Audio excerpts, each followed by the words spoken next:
Hey everyone, so this video is going to need a lot of context explained. To start, it is about Call of Duty Zombies, which is a certain side game mode of the Call of Duty franchise. It's one of my, it was one of my favorite things to play.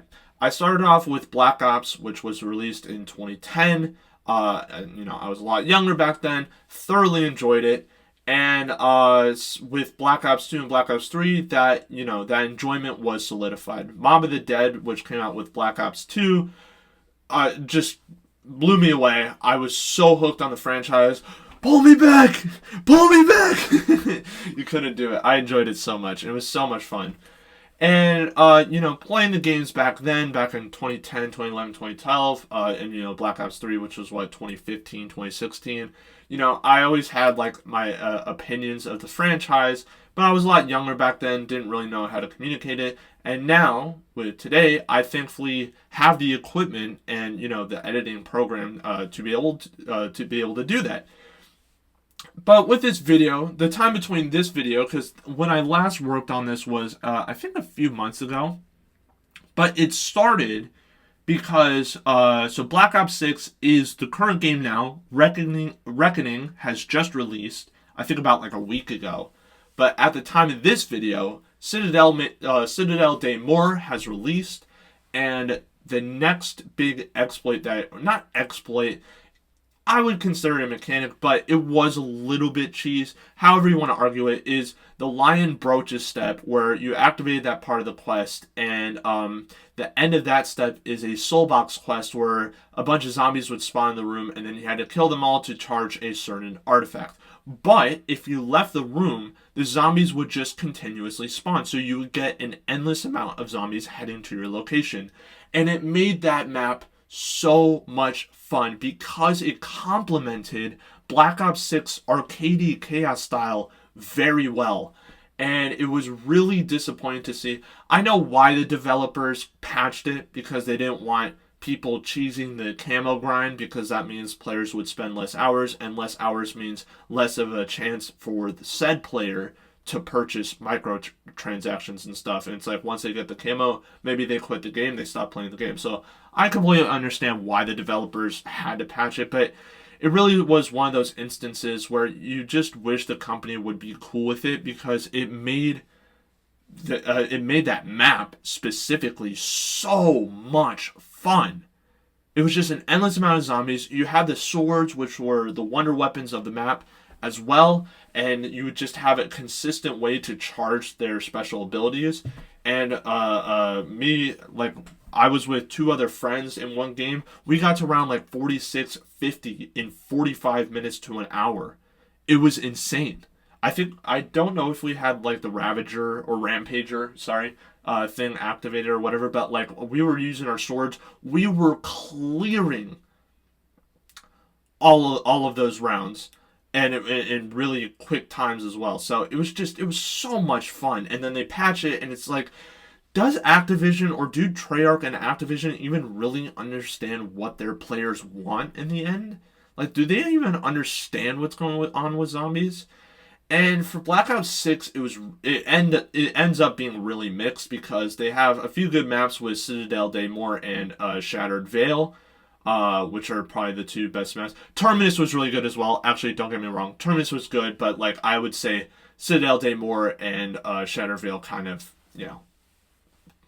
of are just better than it, just to be fair. But it felt like there was such a disconnect between the developers and the community. And at that time, I was going to be making a Nebula camo guide, which used or primarily featured the Lion Brooch step and how you could farm a bunch of headshots from that step. And so yeah, this video just ended up being a 4-hour long rant video, but I had a lot of opinions. I had a lot of passion, and while I would consider myself a different person today than I was even just, a few months ago, I just have done a lot of learning and stuff since, especially about videos. And I think this is a certain product of, or a product of a certain mentality, certain timing, certain opinions.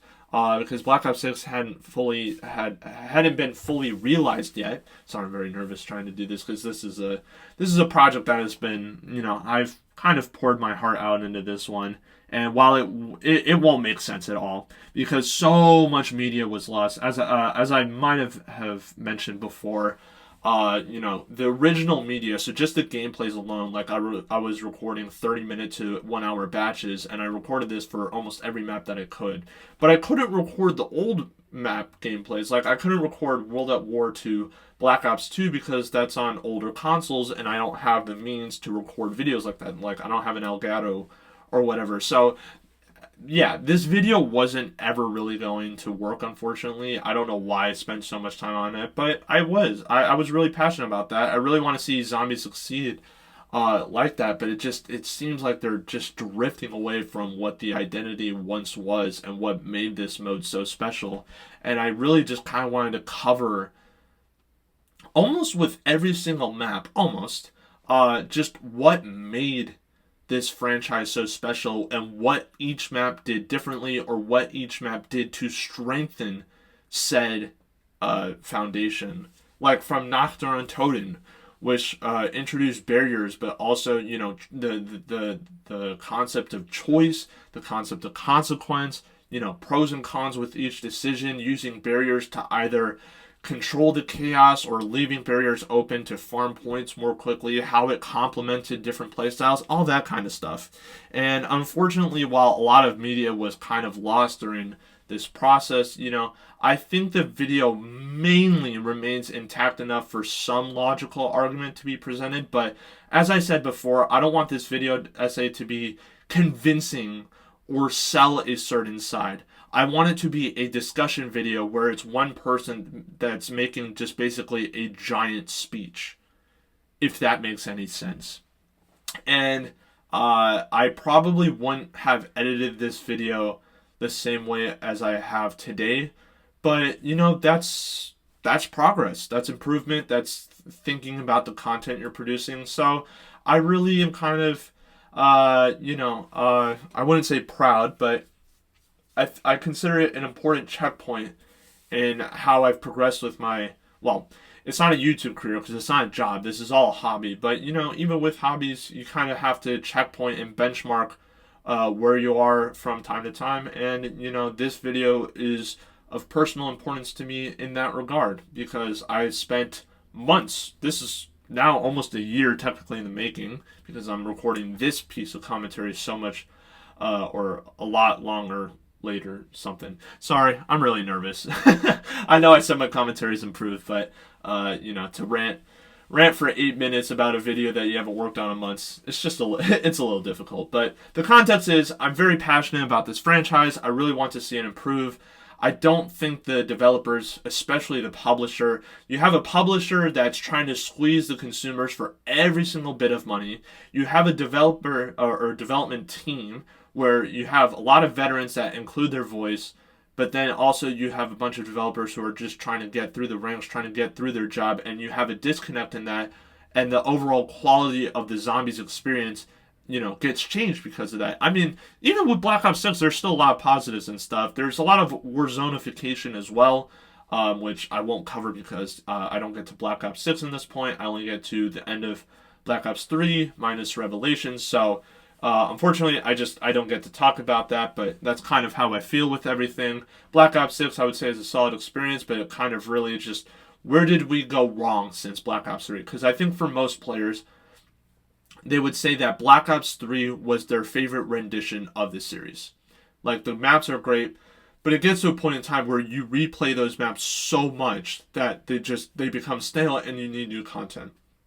Even though those maps are just are very replayable, but each had their own identity, each had their own foundation, and just, it felt like it was something that was building up. Like, it almost functioned like an economy. Like, with an economy, or a healthy one at least, you want to always consistently see GDP growth, and then you'll have your booms and recessions from time to time. And that's kind of how you wanted to see the Zombies franchise, grow, especially. but it doesn't feel like it feels like we're just tipping towards a recession, and then they show the smallest pieces of growth, but these pieces of growth are really important. Like with Citadel Daymore, it just the having the Chaos storyline return, which is what I'm playing right now, like that was huge. I love that so much. And then they released the Tomb, which just uses nostalgia bait with the Origins soundtrack, and it was like, what is going on? So it just recedes even more, and it's just like, oh, what are they doing? And then they released Shattered Veil, which is a fantastic map. It's absolutely fantastic. Very solid map. I thoroughly enjoyed. So it's like, oh, okay, they're cooking here. Let them cook. And then they add Grief mode, which everyone exploits because of Gobblegums and it's pay to win. It's like, oh, what are you doing? So it's like, 2 steps forward, which are huge, and then it's like 4 steps back. So it's not 1 step forward, 1 step back. It's 2 steps forward, 4 steps back, and then you get really excited for the 2 steps forward. Anyways, this project is not going to make a lot of sense. A lot of the media was lost because, unfortunately, the amount of data forced my hard drive to delete the library that contained a lot of the original media. It's just gone. I can't get it back. And so that will show up in black screens. A lot of the commentary was lost as well, but I tried to cover most of the maps. This will cover basically Nocturne and Toten 2, Black Ops 3. A lot will be lost in between, and I just want to remind you, the viewer, I really hope you enjoy this video. I hope you watch it piece by piece or whatever, however you enjoy it. Thanks for stopping by and watching, but I just keep in the back of your mind that this is a product of a different time. My opinions will have changed, my commentary style will have changed, my editing style will have improved as well. But I still think it's an important piece of content that I, as a hobbyist of, just creating the general video from time to time, this was a very ambitious project, and it was important to learn from. And I think a lot of the styles that I include in today's day derive from this video. So yeah, it's really important. It won't make any sense at all. But in all of that, I hope you enjoy, and thanks for watching. Hi everyone. So this was supposed to be a completely different video.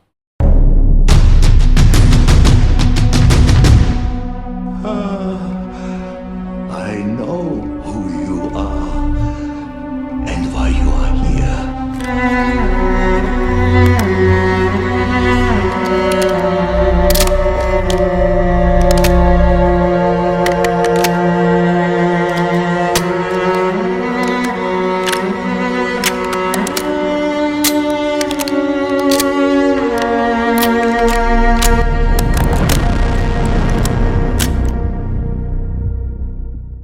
As some of you may have guessed, this video was originally intended to be a Nebula camo guide.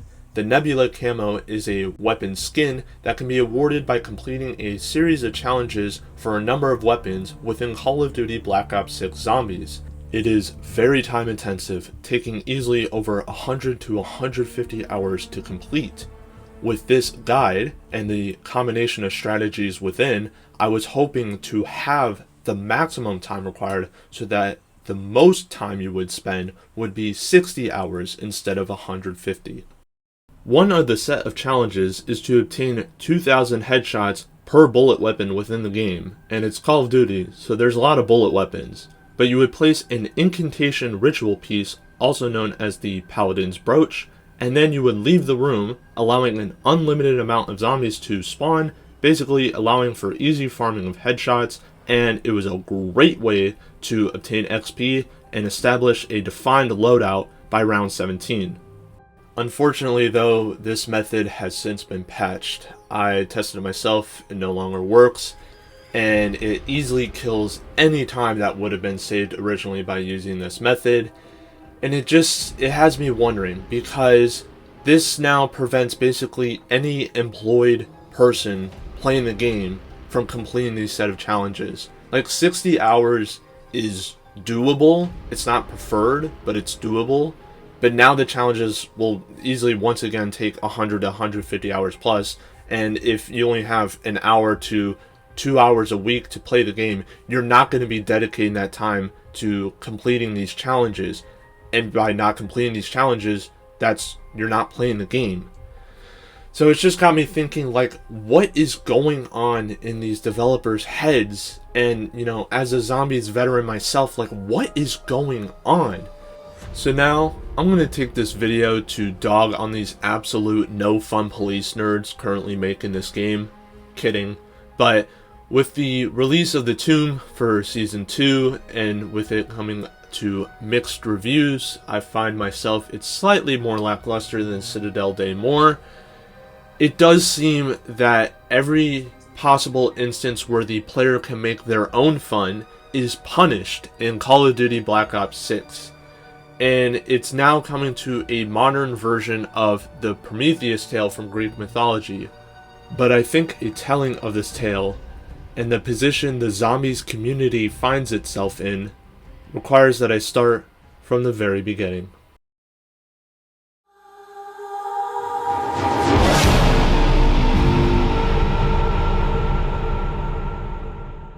In 2008, you have the first ever Call of Duty Zombies map, Nacht der Untoten, unlocked by completing World at War's campaign.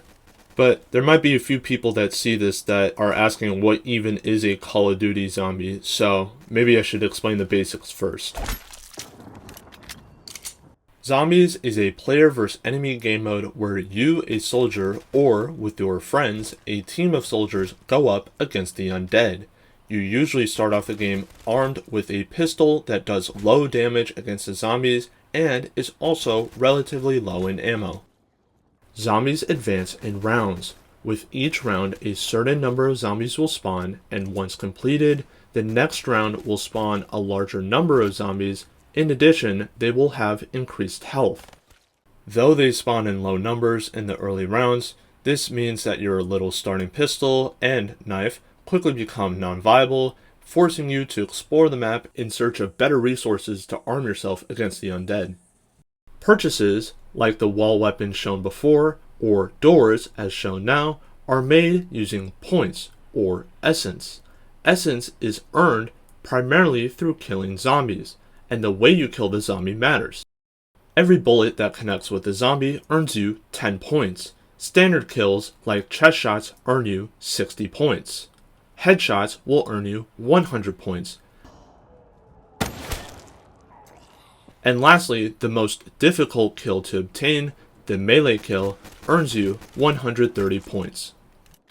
Using this knowledge, and the fact that experiencing too many hits from zombies in quick succession will lead to your death, your objective of the game is to survive as many rounds as possible. Use whatever weapons and equipment as you see fit, but ultimately, the way you survive these rounds is up to you.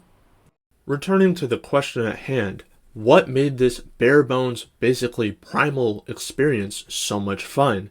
Each game that you hopped into, you would kill zombies, knowing you would eventually get downed or overwhelmed and you would have to restart all over again with the same basic starting pistol.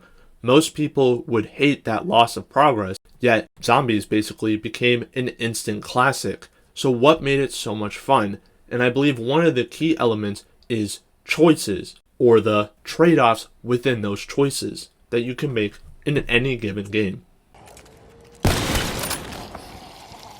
For example, when you load into a game of Nacht der Untoten specifically, you will notice the windows with wooden planks fastened to them. They are called barriers, and they are the zombies' points of entries into the map. They cannot enter the map in any other way. Keeping barriers repaired allows you to more easily control the flow of zombies into the map, or keep them out altogether. Upon the map's release, you would see novice players scramble, trying to keep the barriers fully repaired before the rounds progressed, and eventually the zombies' numbers would overwhelm them and they would be forced to buy doors. However, a lot of experienced players actually intentionally let the zombies destroy the barriers so that zombies would more quickly flow into the map, meaning the player earns more points in quicker succession. It was one of those little elements where the players could have more control over the dictation or pacing of their games, and therefore have more control in the storytelling of their little final stand.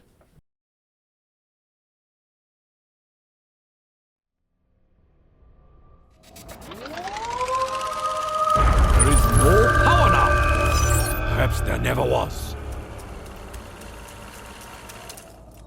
Kino der Toten was the launch map for Black Ops 1. It heavily retained the formula that became very popular with World at War Zombies, but with a few new inclusions, such as perks, traps, and even new enemy types like the Nova 6 crawlers. Treyarch absolutely cooked with this map, and I think the main reason, or one of the main reasons for this, is because it was a map that was for everybody. And to explain what I mean by this, let's go back just a little bit once again, where World at War is a campaign reward. You unlock it by beating the story mode, which not everybody actually does. Some people only strictly play Call of Duty for the multiplayer, which is completely understandable. So not everybody plays Nacht der Toten, and then you have a DLC cycle with Verrückt, Shi No Numa, and Der Riese, which are fairly well received, but they didn't get as much reach as possible because these were DLC maps, and you have the times of the global financial crisis, and people are still experiencing the effects of this. So if a player doesn't know what a Call of Duty zombie is, they're not really incentivized to be spending hard-earned money, especially hard-earned money back in the day, to be purchasing DLC maps. For Black Ops 1, Zombies is a mode released at launch, meaning anyone with a copy of the game can immediately begin playing Zombies. So it was absolutely important that Treyarch got this right, and I'm happy to say that they have. You have the return of core mechanics like barriers, also wall weapons, the mystery box, all the good stuff. And now you have an introduction of perks and traps, which actually weren't the first introduction of these mechanics.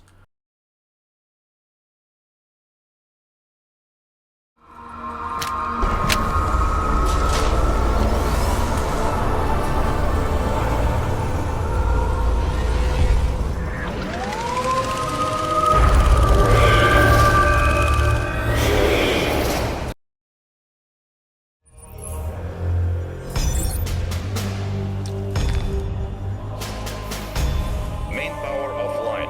Auxiliary power activated.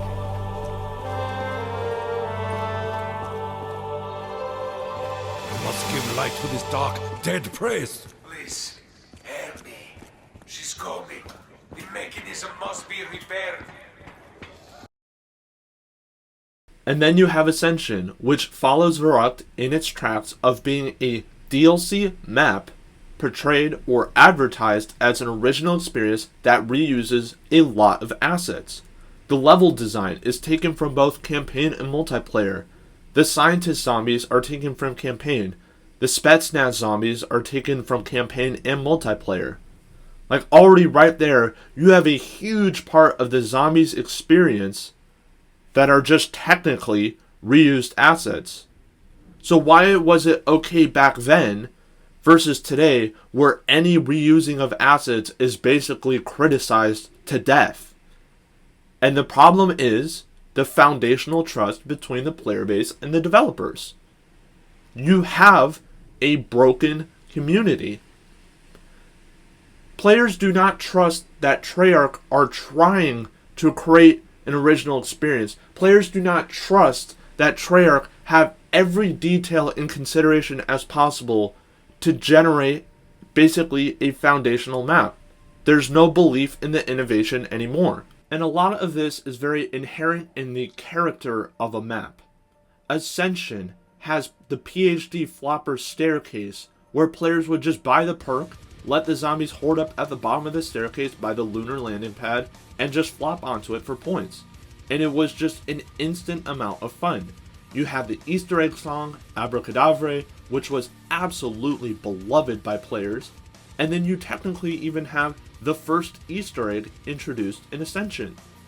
You know, innovation where Treyarch, it's at least the illusion, if you don't want to even call it the principle, at least an illusion that Treyarch cares about the player's experiences. Is it selfish? Absolutely. But you are the consumer, and they are a developer, or basically an organization that is offering an expensive good. Even with a trusted developer, sometimes they don't always get it right.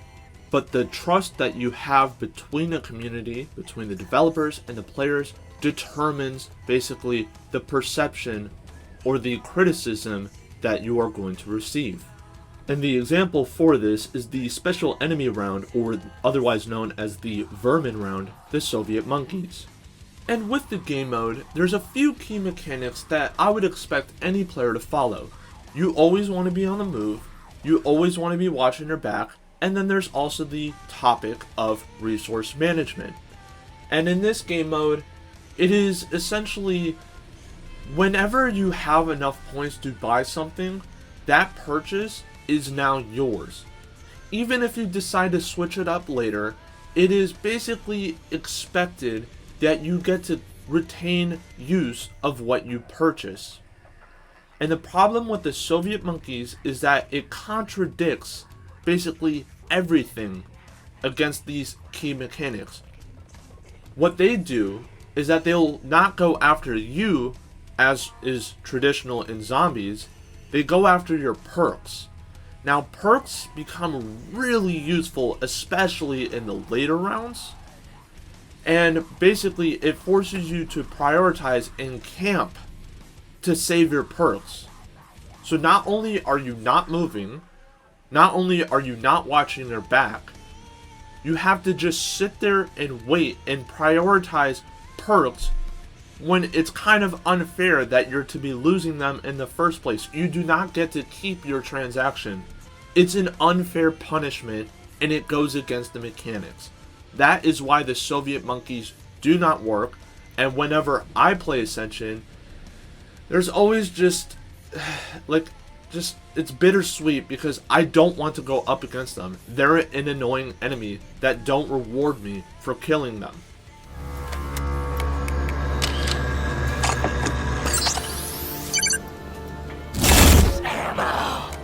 You bring shame to the zombie people. Now let's compare this to probably the most beloved vermin type, which are the Hellhounds. Fetch me their souls! You have truly angered hell.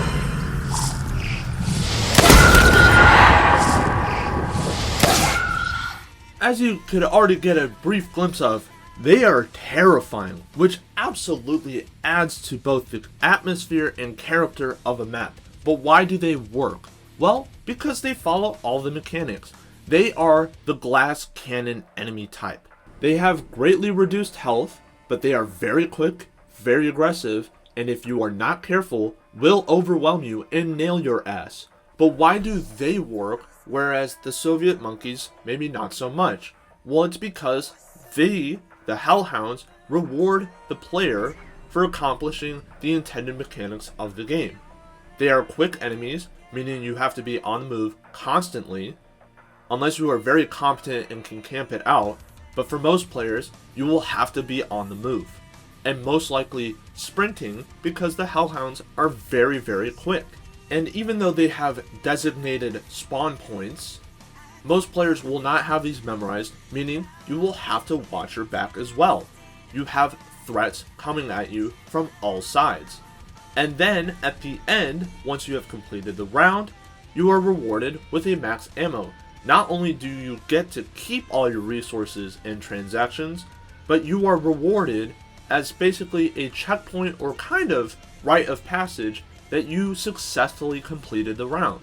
Even after having designated so many hours into this game mode throughout the various games that they've released, I still, because it's mainly nostalgia out of anything, but I still find myself going after completing the round. Whew! That was a good fight. That's a fun enemy to fight because they are terrifying, they are quick, they will test you, and it just rewards you. If you are not competent in skill, it also can reward you for having an optimized strategy. Either playstyle means you are investing quality time into the game. You are not just playing for the sake of it, you are playing it because you are enjoying it. And that is the key difference. But now I have to skip a few games and talk about the intermediate stage of Mob of the Dead, essentially. And this is where my argument is going to really suffer, because I don't have the old technology to be able to capture, like an Elgato or anything. I can't record footage of old games. So this means I now have to discuss Transit and Die Rise without actually being able to show it. So I really apologize profusely of this, and I'm not even showing Mob of the Dead. I'm showing the alternative map, Blood of the Dead, which is Mob of the Dead, but just kind of, revamped and a bit more added to it and some taken away. So, with Black Ops 2, so Black Ops 1 finishes a DLC cycle that I think most players would overall give an 8 out of 10 for. Zombies is in a good position, and it has, I think, a lot of people's favorite Easter egg conclusion with the map release of Moon. A lot of players really like the ending of Moon because you blow up the Earth with rockets that are sent from the Moon, and just everyone's like, what could they possibly do with the story? You have blown up the Earth. Really cool stuff. Then you have the basically release of the launch map for Black Ops 2, which is Transit. And Transit completely changes the formula in a way where to get around the map, yes, you buy doors, but you don't really. You traverse the map using a bus. And it really, really changed the formula. But that suffered because the game's hardware, the Xbox 360, PlayStation, whatever you used at the time, the hardware couldn't handle Transit, essentially. So a lot of the map was covered in fog, and no one really likes to deal with fog and zombies. It just reduces visibility. No one really cares about it in the sense that it doesn't add to the atmosphere of the map. It just interferes with the mechanics. So then you have Transit. It's not very well received as a launch map, which is pretty crucial in determining how well your player base is going to enjoy an experience. And with Transit kind of sucking, some people have a soft spot for it like I do, but it sucked. It's not that good of a map. And then you have Die Rise, which a lot of people were hoping that could save from the Transit experience, and it didn't. It was not really well received at all because the perk machines weren't very accessible. Pack-a-Punch was kind of hard to get. It was a confusing map, and they even nerfed the Wonder Weapon, which did infinite damage. It was the best Wonder Weapon of all time, period. Like, if you ask any Zombies veteran about the Die Rise's Wonder Weapon, which was the Sliquifier, I think a lot of them say they would prefer the pre-patched version. It was just that good. But with Die Rise not being well received, the Zombies community is in a very, very precarious position. Like, it is almost dead.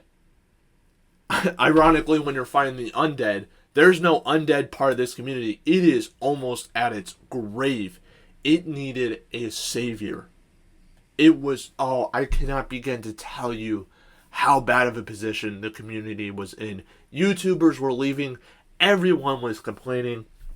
And this was the first instance where trust had been completely broken between the player base and the developers.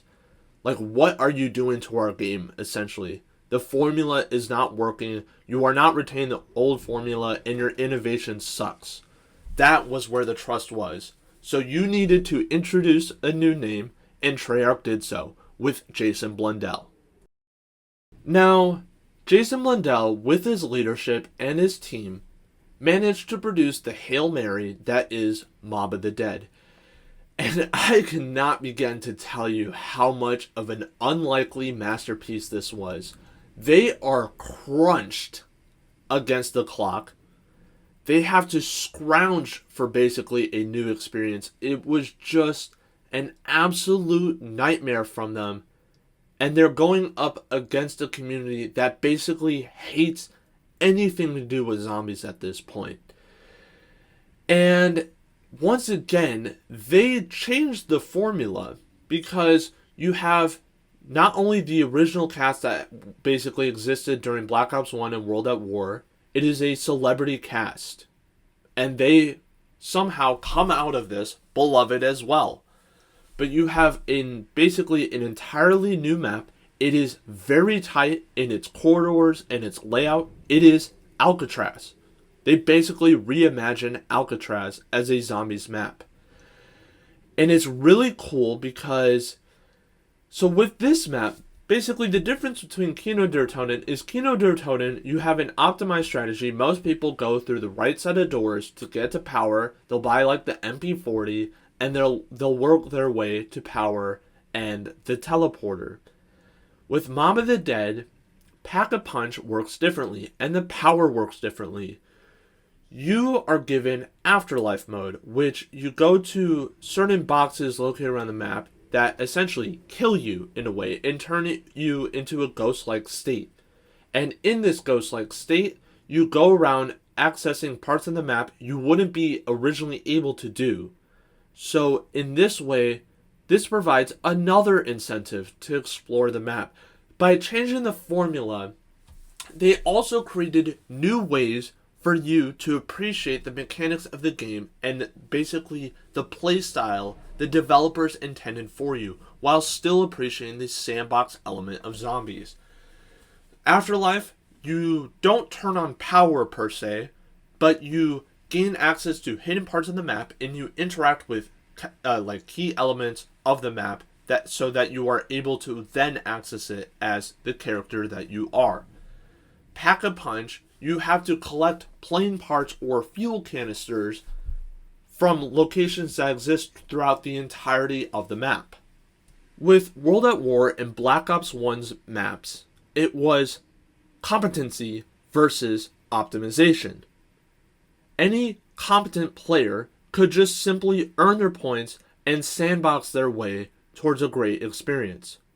Good players knew what they wanted out of the map that they were playing, and so they would work towards being more efficient to what they wanted to achieve. Whether it was like speedrunning the Easter egg, speedrunning the power, wanting to do a starting room challenge and see how many rounds they could survive in the map, it was up to them.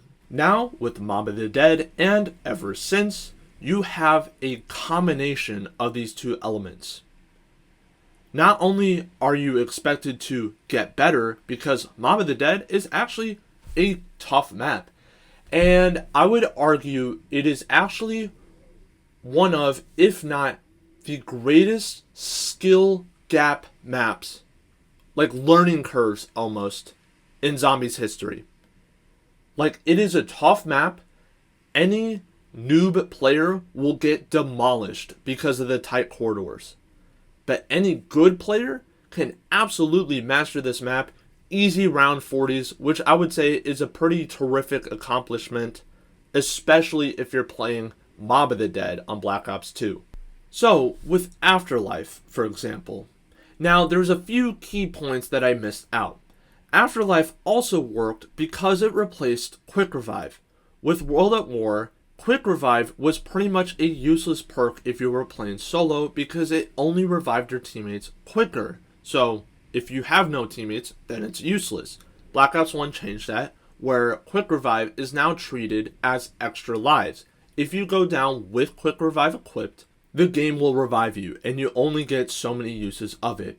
Afterlife works in the same way. It is the Quick Revive. So you start off the game with 3 Afterlife uses. Every round you complete, you get a new Afterlife. But if you already have 3 in your inventory, you don't get a new one. So this incentivizes you as the player to be using up your Afterlives. But at the basically trade-off, that you are costing yourself an extra life in favor of exploring and accessing the map. And basically the environment and the aggressiveness of the zombies in Mob of the Dead forces you to make decisions very quickly. So it was a really good, just basically balancing decision that the developers made in this regard. Afterlife also, because you are essentially a spiritual entity whenever you use it, it really just added to the atmosphere and the character of the map as well. Then you had the plane parts, where in combination with Afterlife, meaning you would have to use Afterlife to be able to access the plane parts, which then you would used to build a plane, a makeshift rig, which is very, very pretty much taken from Escape from Alcatraz and very like inspired by the actual real life escape attempt of Alcatraz. You have to use the plane to be able to access Pack-a-Punch. And Pack-a-Punch was important because not only did this map basically demand you to have Pack-a-Punch at a very early round, much earlier than the other maps, you also could use Pack-a-Punch, the area itself, to upgrade the Wonder Weapon-esque tactical equipment of the map, which was the Hell's Retriever. The Hell's Retriever is a hellish tomahawk that, when thrown, you could charge up, but when thrown, it would chain itself to zombies. If it did enough damage, it even disintegrated them. How do you tell me that's not cool? Oh my god, that is so metal. It is so good. And you can upgrade it. Beautiful. What an amazing concept. Absolutely. Chuck it in, please. But you had Afterlife, you had Pack-a-Punch, the way you get to Pack-a-Punch, and then you had the Hell's Retriever. Just these three elements, even though they kind of changed the formula of the map, in order to obtain the Hell's Retriever, you have to feed 3 Hell Dogs zombie souls, essentially. Like, you kill the zombies near them, and the dogs will eat them. Holy crap, that's so cool. Are you kidding me? But 3 dog heads, Cerberus, and the entire, mythology behind that. But are you kidding me?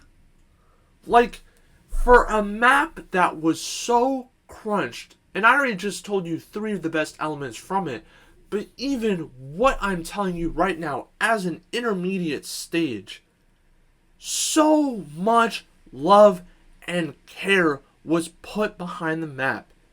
And there was faith that the developers would do anything to make it work. And it did. And it paid off for them big time. Mob of the Dead is considered one of the greatest maps in Zombies history. I cannot begin to tell you how much this map saved the community unless you were actually there. It had such an impact for the future of zombies. It changed basically everything. And it's very unfortunate that I can't even show you the map. I have to show you Blood of the Dead, which not everyone received as well as Mob of the Dead. And entire videos have been made not only describing the lore, not only describing the atmosphere, entire video essays, separate videos were made discussing these elements of Mob of the Dead. It was that impactful of a map, and all I can do for it right now is describe it as an intermediate for my argument. Mob of the Dead was so important in reestablishing the trust between the player base and the developers. The developers also had a new focus with Jason Blundell. A lot of people absolutely love what he did for zombies. Not so much at the basically end of his career. He kind of had his hand forced in a way. But oh my goodness, despite all the crunch conditions, I just know it was a nightmare for Treyarch to develop this. You can look at the alpha and beta footage of this map. How much they actually had planned. It's actually kind of crazy. But even with all the time crunch, even with everything and all the odds against them, they still produced such a wonderful map. Even though it didn't technically, no one really knew at the time except for a few one-off quotes by the characters of the map, which was basically like Ray Liotta, Michael Madsen, those kind of guys. Are you kidding me? Like gangsters. It's actually insane how great of a map they produced. And it just really absolutely restored that fundamental trust once again.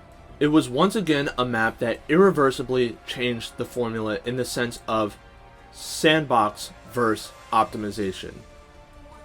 If you were a good player, you were able to handle this map. If you were a better player, you made the entire process more efficient. Like, the process is so efficient nowadays. I believe the entire, like, Easter egg speed run, where you have to go to Pack-a-Punch multiple times, the whole thing is now an 18-minute or sub 18-minute speed run. Like, that's how good it can get. But this map, I would argue, is one of the greatest skill ceiling maps or skill gap maps. It is hard for new players. It is a difficult map. But if you are good and, you know, put in the hours to get good at the map, it is one of the greatest experiences you can have. It will really put you to the test. But you have to earn your way to that. And that's what Mob of the Dead demanded from you. And then you have Origins, the fourth and final DLC for Black Ops 2. Oh my goodness, what a masterpiece of a map. It is a celebration map, with the return of the Ether crew since Black Ops 1's Moon. You have a full commitment to the basically gameplay loop introduced in Mob of the Dead. You have not only new areas, but area-specific music. Oh, and did I forget to mention that there's elemental staves?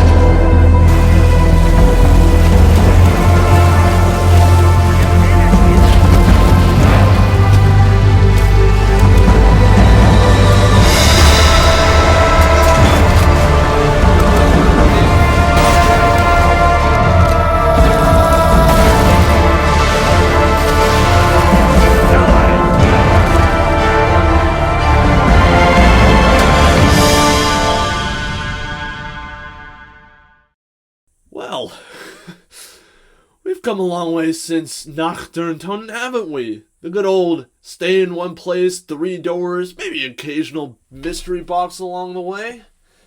Oh my goodness, I apologize. Origins, I have done this section multiple times. It has been so difficult to talk about this map because not only of how great it is, but also just how important, how huge it was in that moment in time.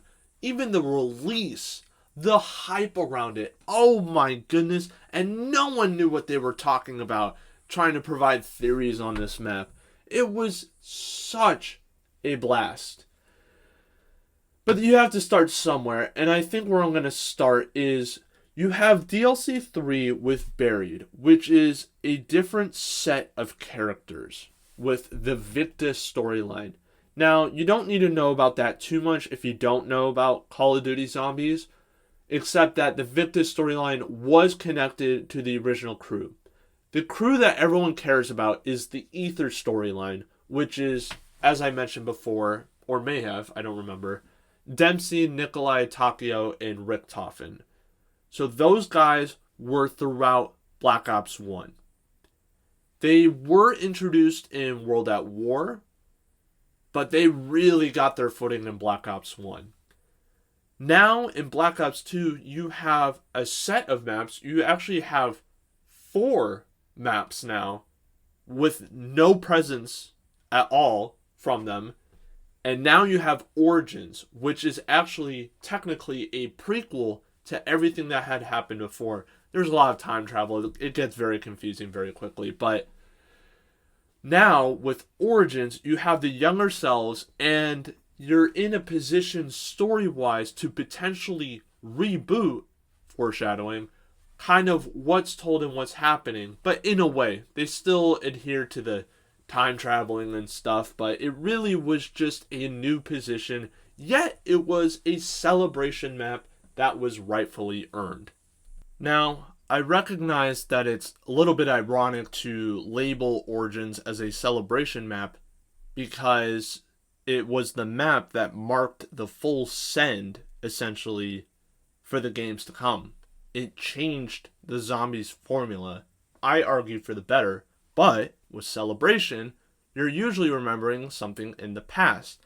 And with all the flashing lights, the beams, the robots, the elemental staves, it's looking a little different from, the good old Kino der Toten, Nacht der Toten, Shangri-La days. Like, there's a lot happening here. And, some people, especially the classic veterans, were kind of pissed at these new changes. Once again, you have that tradition versus innovation argument, and there's fair points on both sides. The traditional zombies was, you were just spawned into a map, you opened some doors, got your guns, you had limited resources, and basically the gameplay loop was based on the decisions you made, how quickly you made them, and if they were, in quotations, correct. Correct meaning, did they primarily benefit your survival? Now, with Origins, this is the, I would say, official checkpoint because of its relation to the Ether storyline. Mom of the Dead, as I said, would become that, but it really kind of was, at the time, a one-off map, even though that really introduced the idea, at least. Origins sold it. Now, with Origins, it is no longer about high rounds. High rounds are difficult on Origins, but it really was, when you load into this map, you had a strategy or something that you wanted to achieve by the end of the game. Did you want a upgraded staff? Did you want a staff at all? You still could go for high rounds. You still could just use the weapons that you'd want. But there's so much to do. There's so much offered on the table that you can experiment with. Do you go for the orbital strike grenades?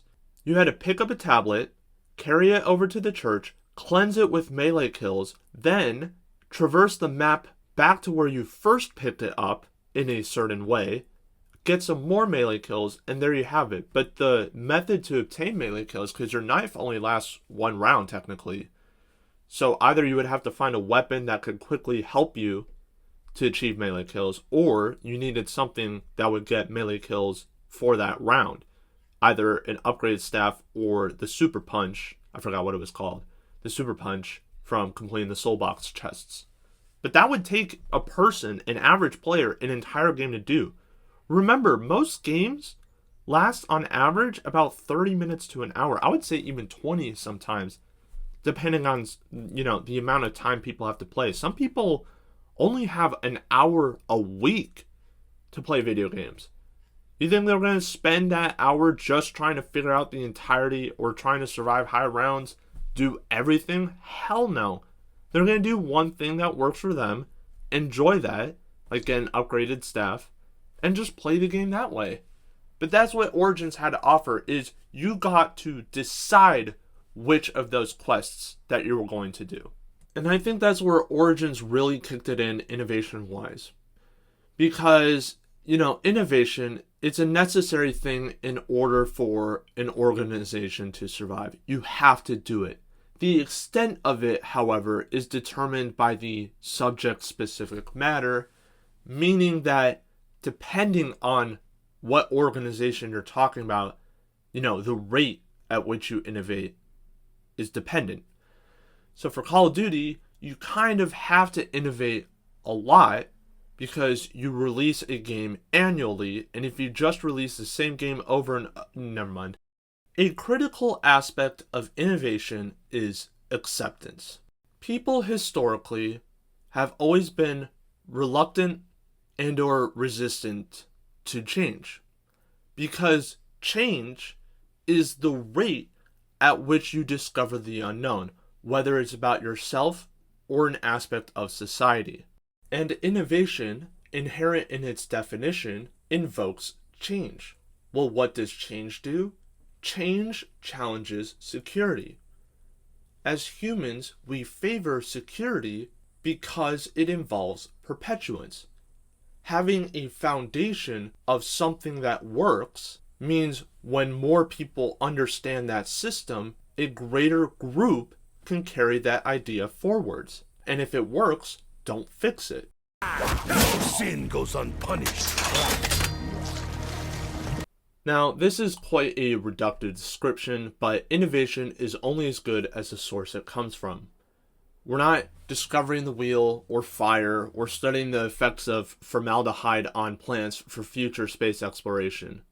Like, Call of Duty Zombies is an optional good that you can consume as part of an opportunity cost. And when you are no longer concerned with subsistence, the idea of innovation now revolves around reliability. Can Treyarch be trusted to not only develop an original product, but also can it be trusted in its continuation? And how do you judge that? By the quality of work put in. Or if the quality of work is not there, how much care was put into crafting that experience, no matter how good or bad it may be? As I've kind of pointed out before with like Nocturne and Kino, you had the background details, the movie posters, the blood, the scratches. Well, take a look at Origins. Completely different environment. We are now in 1918, the later stages of World War I, in a steampunk environment that also involves World War II weapons. I mean, what a fantastic setting for zombies. Like, World War I zombies hasn't really been explored before, and while this is a completely fantastical setting, like, this isn't George Romero works where it could potentially be taken as realistic. This is now going completely mystical. But still, what a fantastic setting. And it does feel authentic. Now, one of these little details I love so much.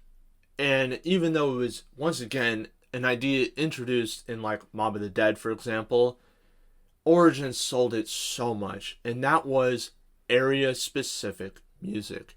You remember the song I used to introduce the elemental stabs? It's called One Way Out, and it plays when you first exit the starting room. But how fantastic is it?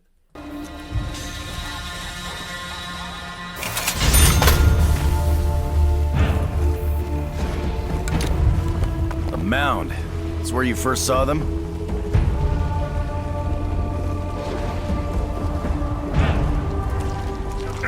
Damn it! Really moving this mud. I mean, just one of the best area-specific musics in the franchise's history. Absolutely playlist worthy out here. And I think it's really incredible because of how it's crafted into the story. You are playing a prequel. Remember that you are still, this is a prequel of everything that has happened before, everything that you have played before. And you are leaving the laboratory where it basically happened for the first time. You are officially setting off on the adventure. And that's your basically adventure music. Awesome stuff. But then you have the areas where it might not be so adventurous.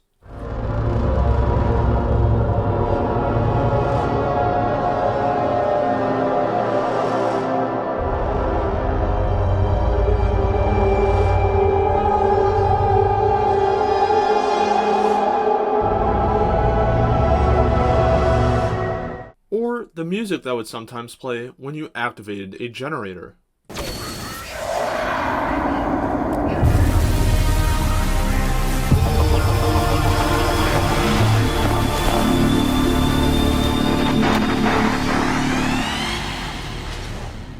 I mean, just in those few clips alone, massive kudos over the years to the audio and sound team for this series, essentially. Brian Toohey, Kevin Sherwood, and Tori, but I'm so sorry I forgot the last name. But I mean, what a clever mixture of sinister and triumph.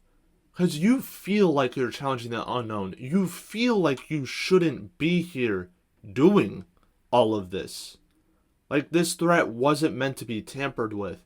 And I think it's one of the first representations of really tackling the psychology behind what you're doing. Because in the old games, it was the music and the sounds, especially the zombie sounds back then, made you fear the threat. But now when you experience ominous noises going into the crypt or teleporting into the crazy place, you understand that it's a necessary evil. When you boot up that Generator 4 and hear that music, you understand that that's a small win. Like, that is a checkpoint into solving all this. And that's what I think they did really, really well with this map, is making the player appreciate the psychology of why they might be experiencing certain emotions when they go into certain areas or achieve certain objectives that they've set out for. Is it slightly spoon-feeding? Yes, that could be argued. But I treat it like kind of like Subnautica, where Subnautica is that exploration game, and you feel the small wins, especially when you like scan blueprints or discover certain creatures or areas or technologies. All of those have their own respective sounds. So even though they are trying to get you to produce certain emotions, it was all in the belief that they wanted you to experience the map in a very story-driven way. And that trust, that confidence to believe in the map that you are creating, that is one of the foundations of what leads to the trust between a player base and the development team, what leads to the formation and continuation of a community. I think it was one of the best maps in terms of the idea of checkpoints.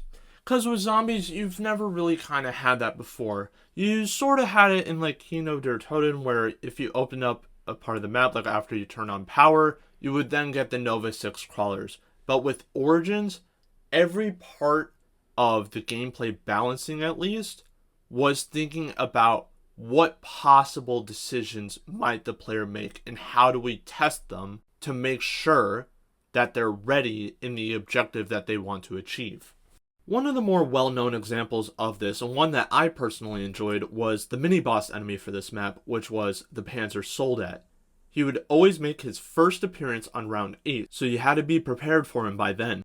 And through ample playtesting, it was discovered that you could get a fully upgraded staff or a pack-a-punch gun by round 8. And if you have an upgraded staff, for example, you could use the back-end attachment called Sekhmet's Vigor, which not only acted as a revive shot, meaning if you shot this at a down teammate, you would instantly revive them. You could also land a headshot with it on the Panzer Soldat, which would instantly kill them once their mask was off.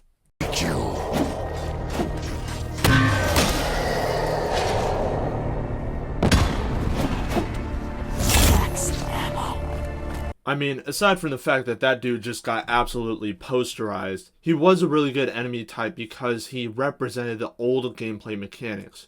Always being on the move, always watching your back, and maximizing the resources that you already had without a consequence of losing them. He was a walking tank and would punish you accordingly if you were ill-equipped. But one aspect he challenged you in particular was your positioning. Continuing with the Great War theme, there is mud everywhere, and it will physically slow you down.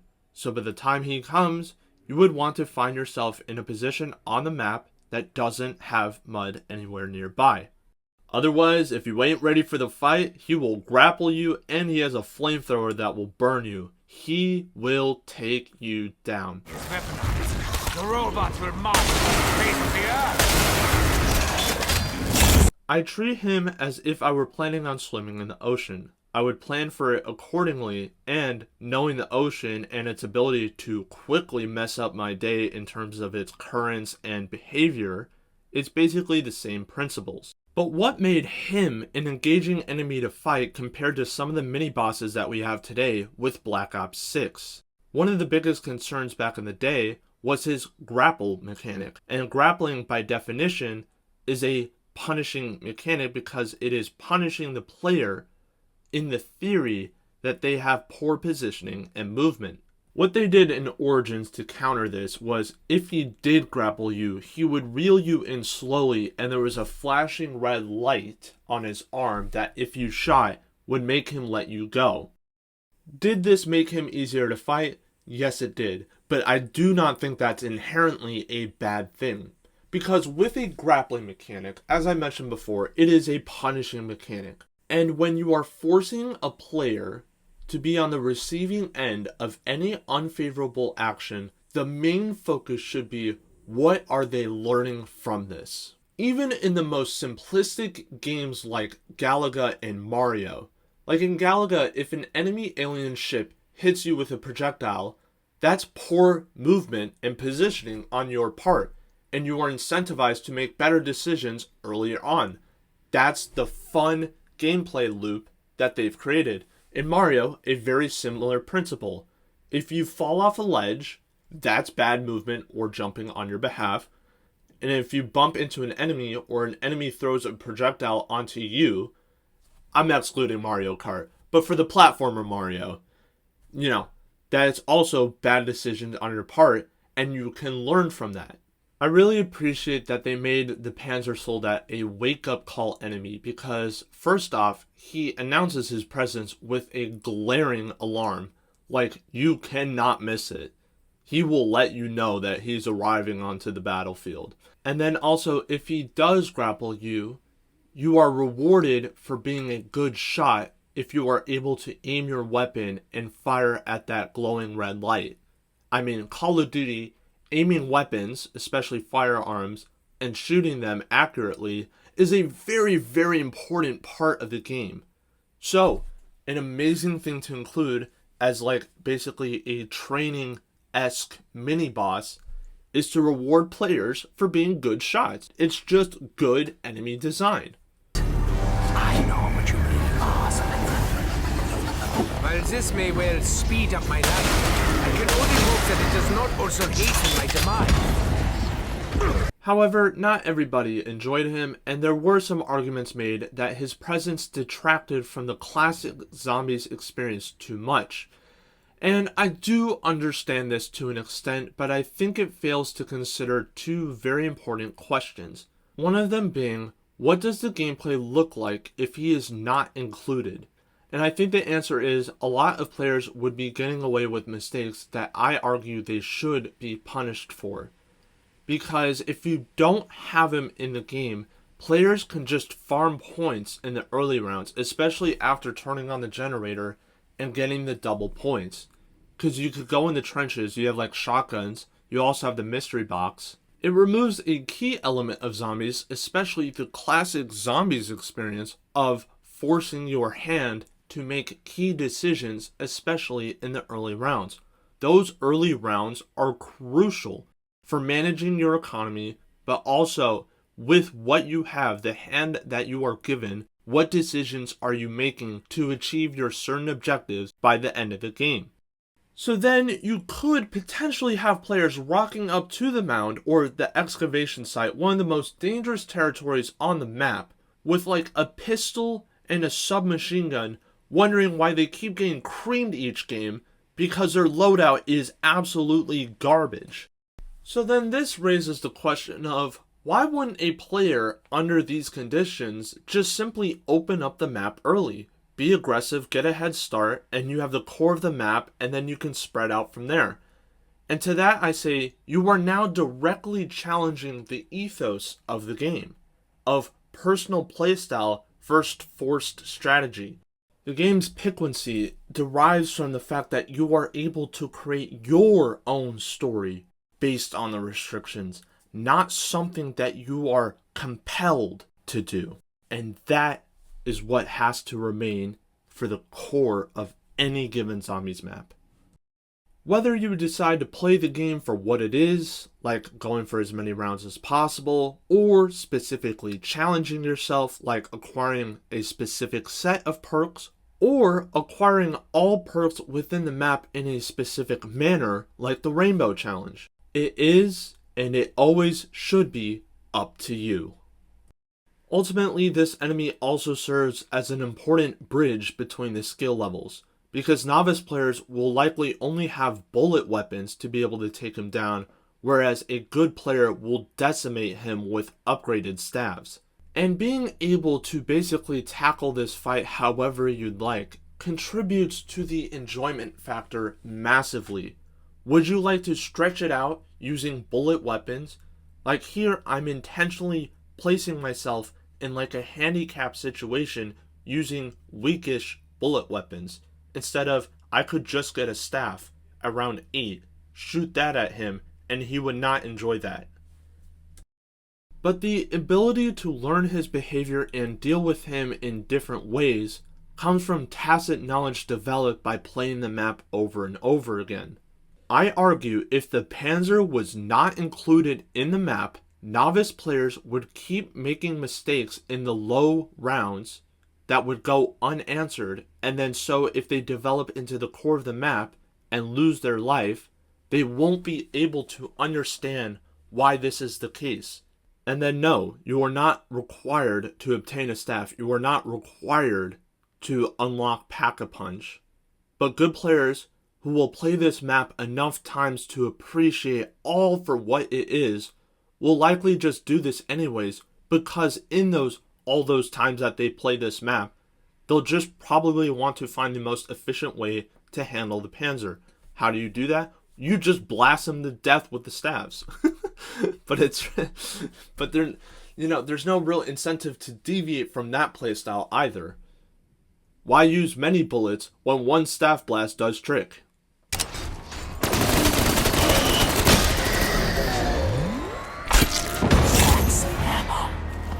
Don't ask me how, but it looks like we all just got some fresh ammunition.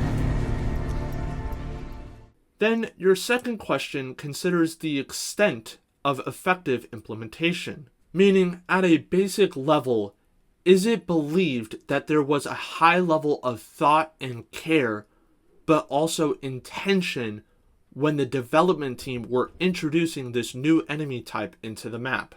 And I mean, if there's nothing else that can convince you of the high level of thought and care placed into this map, you have the giant autopilot robots walking around periodically. You have the look and feel of the generators. You have the World War I setting. You have the World War I planes fighting in the skybox above.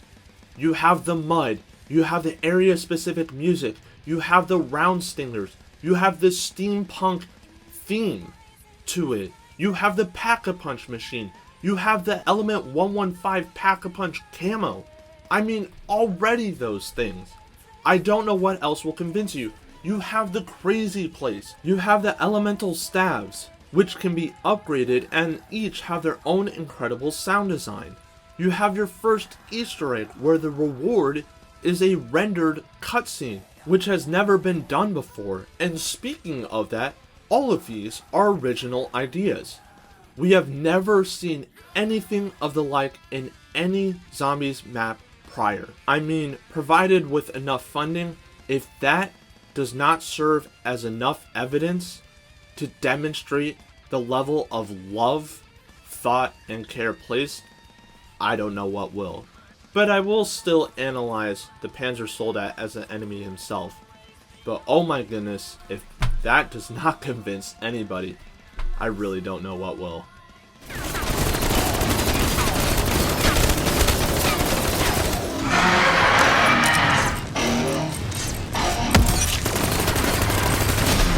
Crossed a line. Visually, they fit the map. There's no argument that could be made otherwise.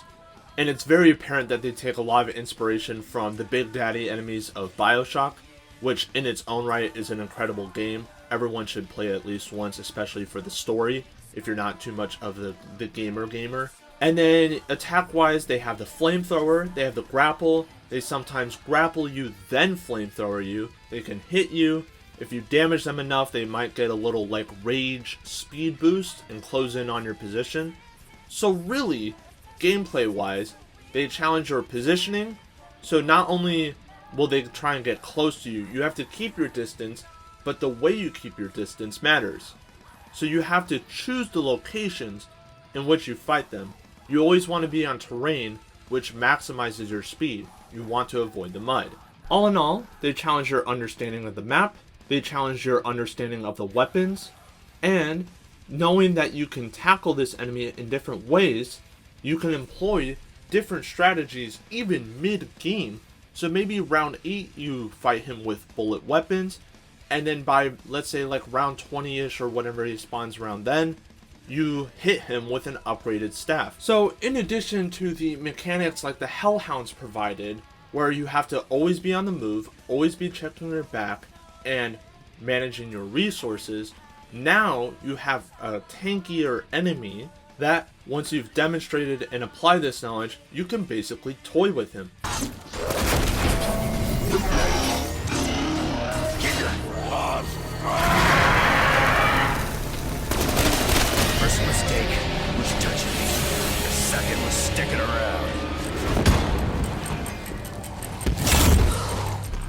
There are two primary reasons why I spent such a great length of this video to discuss the Panzer Soldat. It is a prime example of great enemy inclusion. But first, does it make sense with the story? Yes, it does. There's no doubt about that. But also, if you think of him like a chess piece, he's like a knight or a bishop. In the sense that you, as the player, are the queen piece, and you basically have a chessboard going after your title. And now you have a bigger piece. So if the zombies are pawns, this guy is challenging you from a different angle. And that's what I really enjoy about this enemy's inclusion. Because in the later games, they don't really get it right. The ideas won't be original, they won't make sense with the story, and most importantly, they're not really balanced to the gameplay. They don't make sense. So I wanted to provide a firm, clear example of what happens when an enemy is included and it fits with the gameplay mechanics that every Zombies player has come to expect. And unfortunately with Origins, there is just simply too much to discuss. I mean, I'm only on Black Ops 2 right now. I've already spent a third of this video, 30 minutes, talking about Origins, where you can make entire videos on this map, and I still have Black Ops 3, Black Ops 4, Cold War, and Black Ops 6, which was the main point of my argument, still to discuss. So there's a lot of video left. I can't cover everything, but what an incredible map. Then you have Shadows of Evil, which launched with Black Ops 3. And it was a 1930s noir setting. It was not well received at all. But I do have to clarify that this was before and at launch, because Origins released on August of 2013 and Black Ops 3 released in 2015. The two games before those were Call of Duty Ghosts and Call of Duty Advanced Warfare, which are some of the least liked titles. So Call of Duty, at this stage, the community is so unbelievably bitter, and they're demanding a great experience from Treyarch. Then, on top of that, Origins was so beloved, easily most people's S tier, top 3 maps of all time. They're demanding more, ecstatic, and then out you come with a noir setting, new set of characters, no one knows what's going on, and people are reluctant for change. Then the actual map comes out, and people start having problems with it pretty much almost immediately. First off, Pack-a-Punch is incredibly complex to unlock, in the sense that it's not just a simple you turn on power, then you find the Pack-a-Punch machine anymore. No, instead you complete these blood rituals, which are 4 specific locations relating to the 4 new characters, and you basically complete the blood ritual. It's a time-based thing. You unlock or obtain a gate worm, and then with 4 gate worms, you unlock the Pack-a-Punch machine.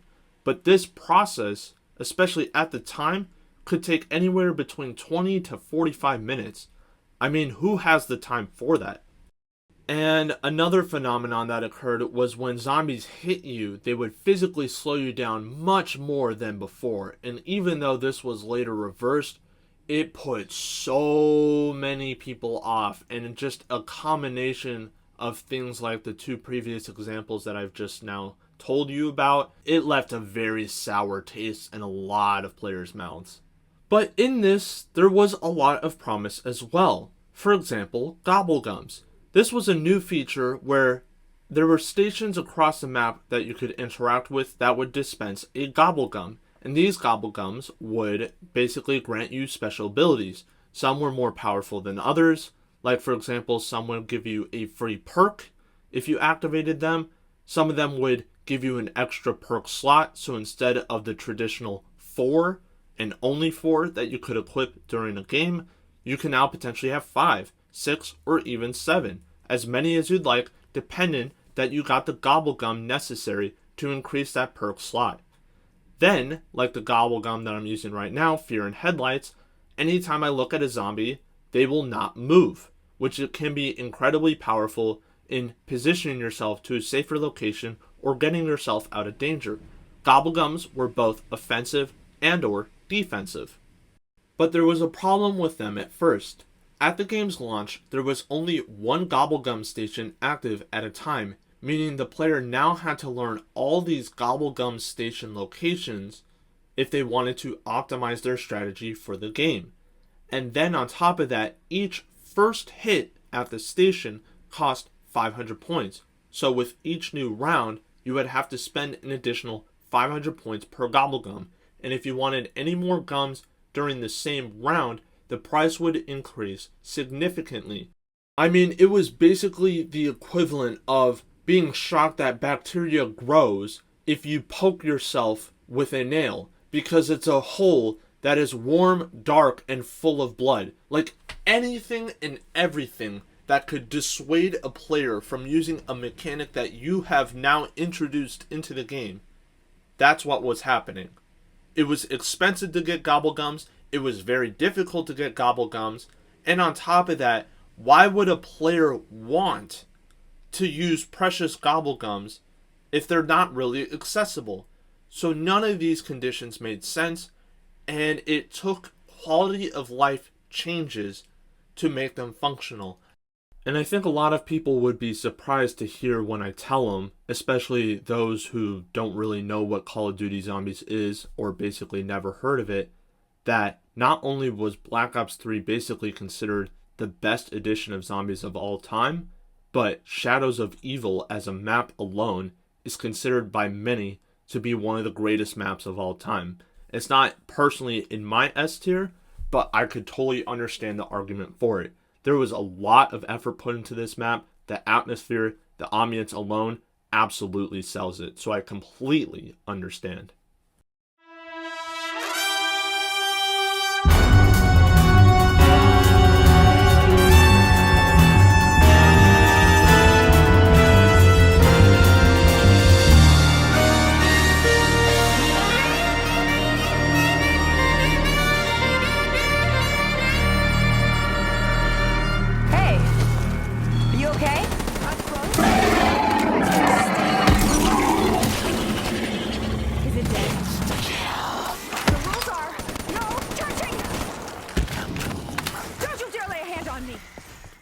I mean, if it hasn't been mentioned before, the map is gorgeous. So much detail put into it, and a lot of it gets missed because just of all the action that happens in between the rounds. At a basic level, and this logic applies to any game, the success of Zombies can be attributed to three key inputs: passion, funding, and understanding. Passion from the development team, funding from either the company or especially the parent company, and understanding, a shared sense of a view from the player base and the development team in terms of the future and life cycle of the game.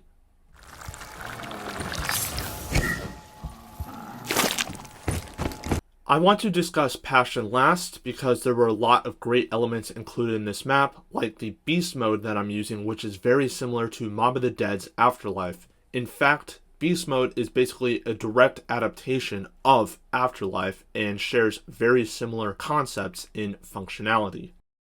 And this map serves as clear evidence of what can be achieved when something is well funded. As I said, these are very commonsensical points, because with enough money, anything can be achieved. Basic life stuff, crazy, I know. But the map is gorgeous, the background details are abundant, the round stingers, like the round change music, is some of the most popular in the series. Like the videos on YouTube have racked up like millions of views. And in terms of side content, which corresponds with development team passion, there was a bunch of stuff I wasn't even able to get to, like the rocket shield upgrade, the Margwa head mask upgrade, the donut sidecar Easter egg. I think there's a golden civil protector Easter egg. Even the main quest Easter egg I wasn't able to get to. Not even start. Like not even past the areas to start them. There is so much to do in this map that requires multiple playthroughs, which I believe heavily affect in a positive way the replayability of the map. Activision gave both the funding and time needed for this map to be produced at a very high quality. That is not in doubt. It did have a rough launch, but this doesn't matter anymore because Treyarch was able to basically bake it to perfection. Then we have passion and understanding, which I actually want to tie in with each other, but I especially want to cover the passion side of things. And first off, this map makes no sense. Why would I ever say that if I said this map was good? It doesn't make sense because the Pack-a-Punch machine is you hand off your gun to a tentacle entity in the background. Like, Pack-a-Punch has never been this before. Why are monsters now storming a 1930s Chicago noir-esque city? Like, it makes no sense whatsoever. But the map plays really, really well.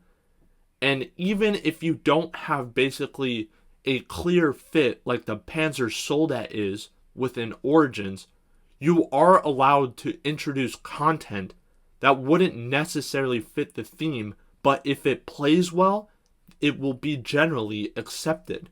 Like, it's clear that they just wanted to fit a bunch of stuff into this map, and it works really well. Now we have the Apothicon sword. You have a sword now that you can just equip and just start swinging wildly. Because specialist weapons were a concept introduced in multiplayer, now being introduced into zombies. Hell yeah!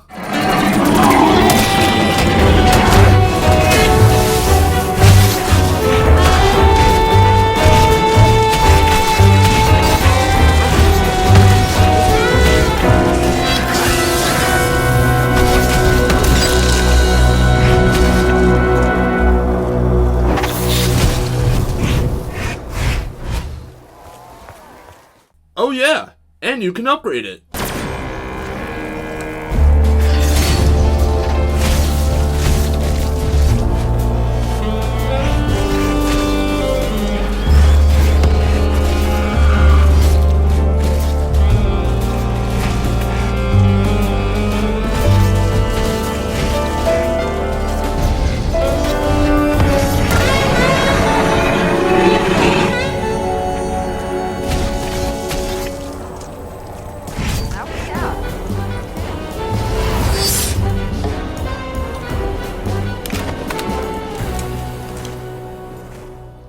Now, just including a sword that originates from alien tentacle monsters doesn't make your game good, but what it did signify was a full commitment. I mean, if Origins hadn't already sold that idea before where they're going somewhere else with the story, Shadows of Evil was that confirmation. This map's launch did create a divide between the player base and the development team, because the development team had the DLCs, they had the roadmap, so they knew where the game was heading into the future, but all players had to go off of was Shadows of Evil, so the trust wasn't quite there. The trust was then re-earned after quality of life changes were made several months later, but just about every map's launch was kind of off to a rough start just in terms of functionality, actually playing the game, bugs, all that kind of stuff. I mention all of this because it revealed something a little bit sinister within the Call of Duty community. I mean, this is nothing new. The Call of Duty community hates itself. It hates everything. So no one is surprised here, but it is still disappointing because even with all of the trust after Origins, like, Treyarch should have had the players believe that Shadows of Evil was going to be a great experience. But because it wasn't the Ether storyline, because it wasn't Origins 2.0, like, a lot of people had these really weird expectations and no trust at all that anyone at Treyarch, despite creating Mob of the Dead and frickin' Origins, just at least, and Buried, but, I mean, forget all those maps, right? Like, everyone's expectations were so wild, and any new changes introduced, everyone just immediately slammed it into the dirt. I mean, I laugh now because this map was detested at launch. Like, but that's the perception that was created by the community. It didn't even have to really be true that a lot of people didn't hate it, but those voices on Twitter and YouTube were freaking loud, man. And people were so mean to the developers. And yeah, it's nervous laughter funny because it should have never happened. Why was that trust broken in the first place? Because people's behavior, the consumer behavior, changed really awkwardly. And I would go as far as to make the argument that this map, so Mob of the Dead revived the franchise, but Shadows of Evil as a map experienced the greatest map comeback in terms of likability in Zombies history. Some people will argue that this title should belong to Zetsubo no Shima, which is the second DLC map, which I will get into in the future.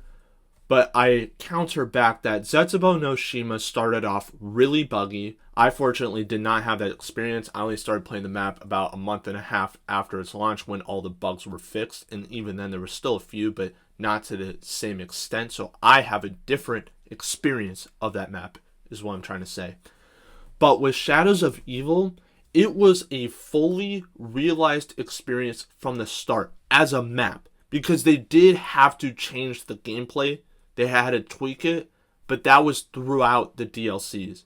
And as a map on itself, in terms of getting to the Pack-a-Punch, in terms of content, in terms of background details, music, ambience, atmosphere, whatever you want to describe it as, this map was fully realized to the point where Easter eggs were still being discovered almost like 8 years later, I believe.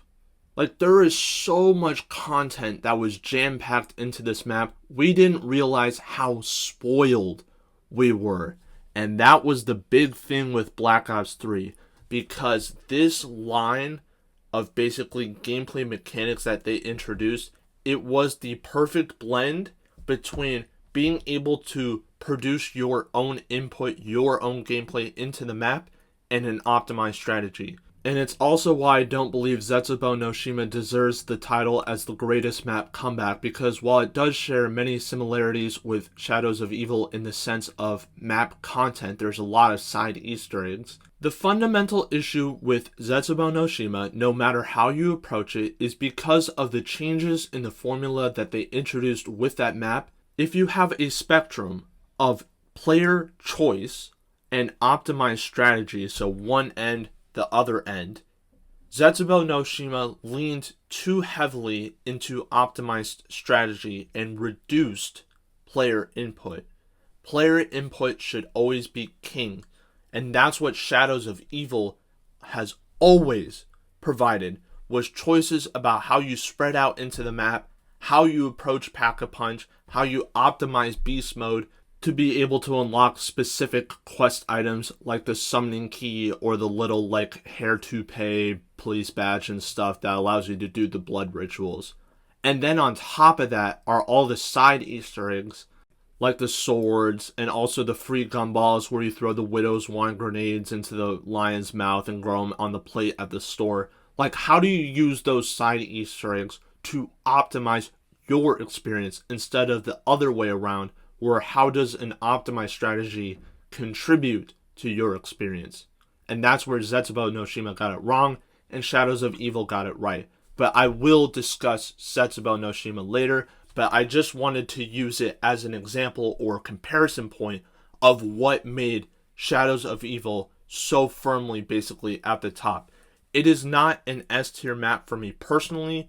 I do find that Pack-a-Punch to be a little bit monotonous in a sense to unlock, but I do believe it was really, really important in establishing how Black Ops 3 could make that balance between players' input, the pace at which they approach the game, and maybe the side Easter eggs or any other quests that they do during a single game to enrich their experience versus optimized strategy. What is the most efficient way that someone can enjoy the game?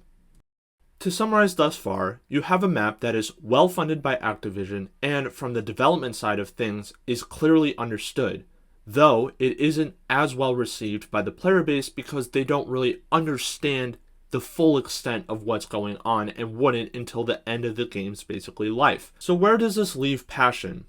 Well, to give you the most complicated answer possible, it's the tangible and intangible. It's everything that you see and everything that you don't see.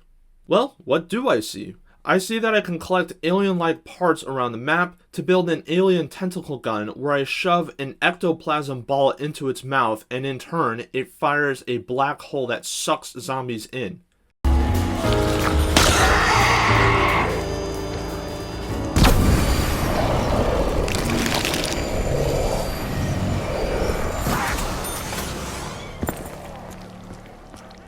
Conceptually, this thing makes no sense, but it's one of the most awesome weapons I've ever wielded.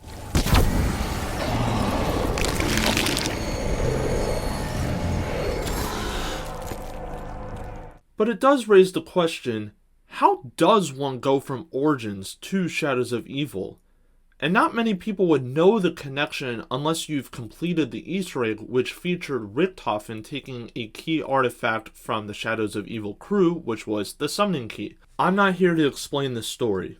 The Summoning Key is only important because it will eventually collect the souls of the Aether storyline, and I'm going to describe how that was important in crafting, basically, the Black Ops 3 experience. But basically, unless you've completed the Easter eggs, or you're a veteran with a keen eye for details, like the Civil Protector companion that I've called on here, this robot, it looks like the Origins robot. So unless you notice that, as a player who's played the games before, most players won't basically make those connections. They won't understand why the Shadows of Evil map was important to the overall story. And the easy answer is, the developers know details that the players don't. Like, information is being withheld here.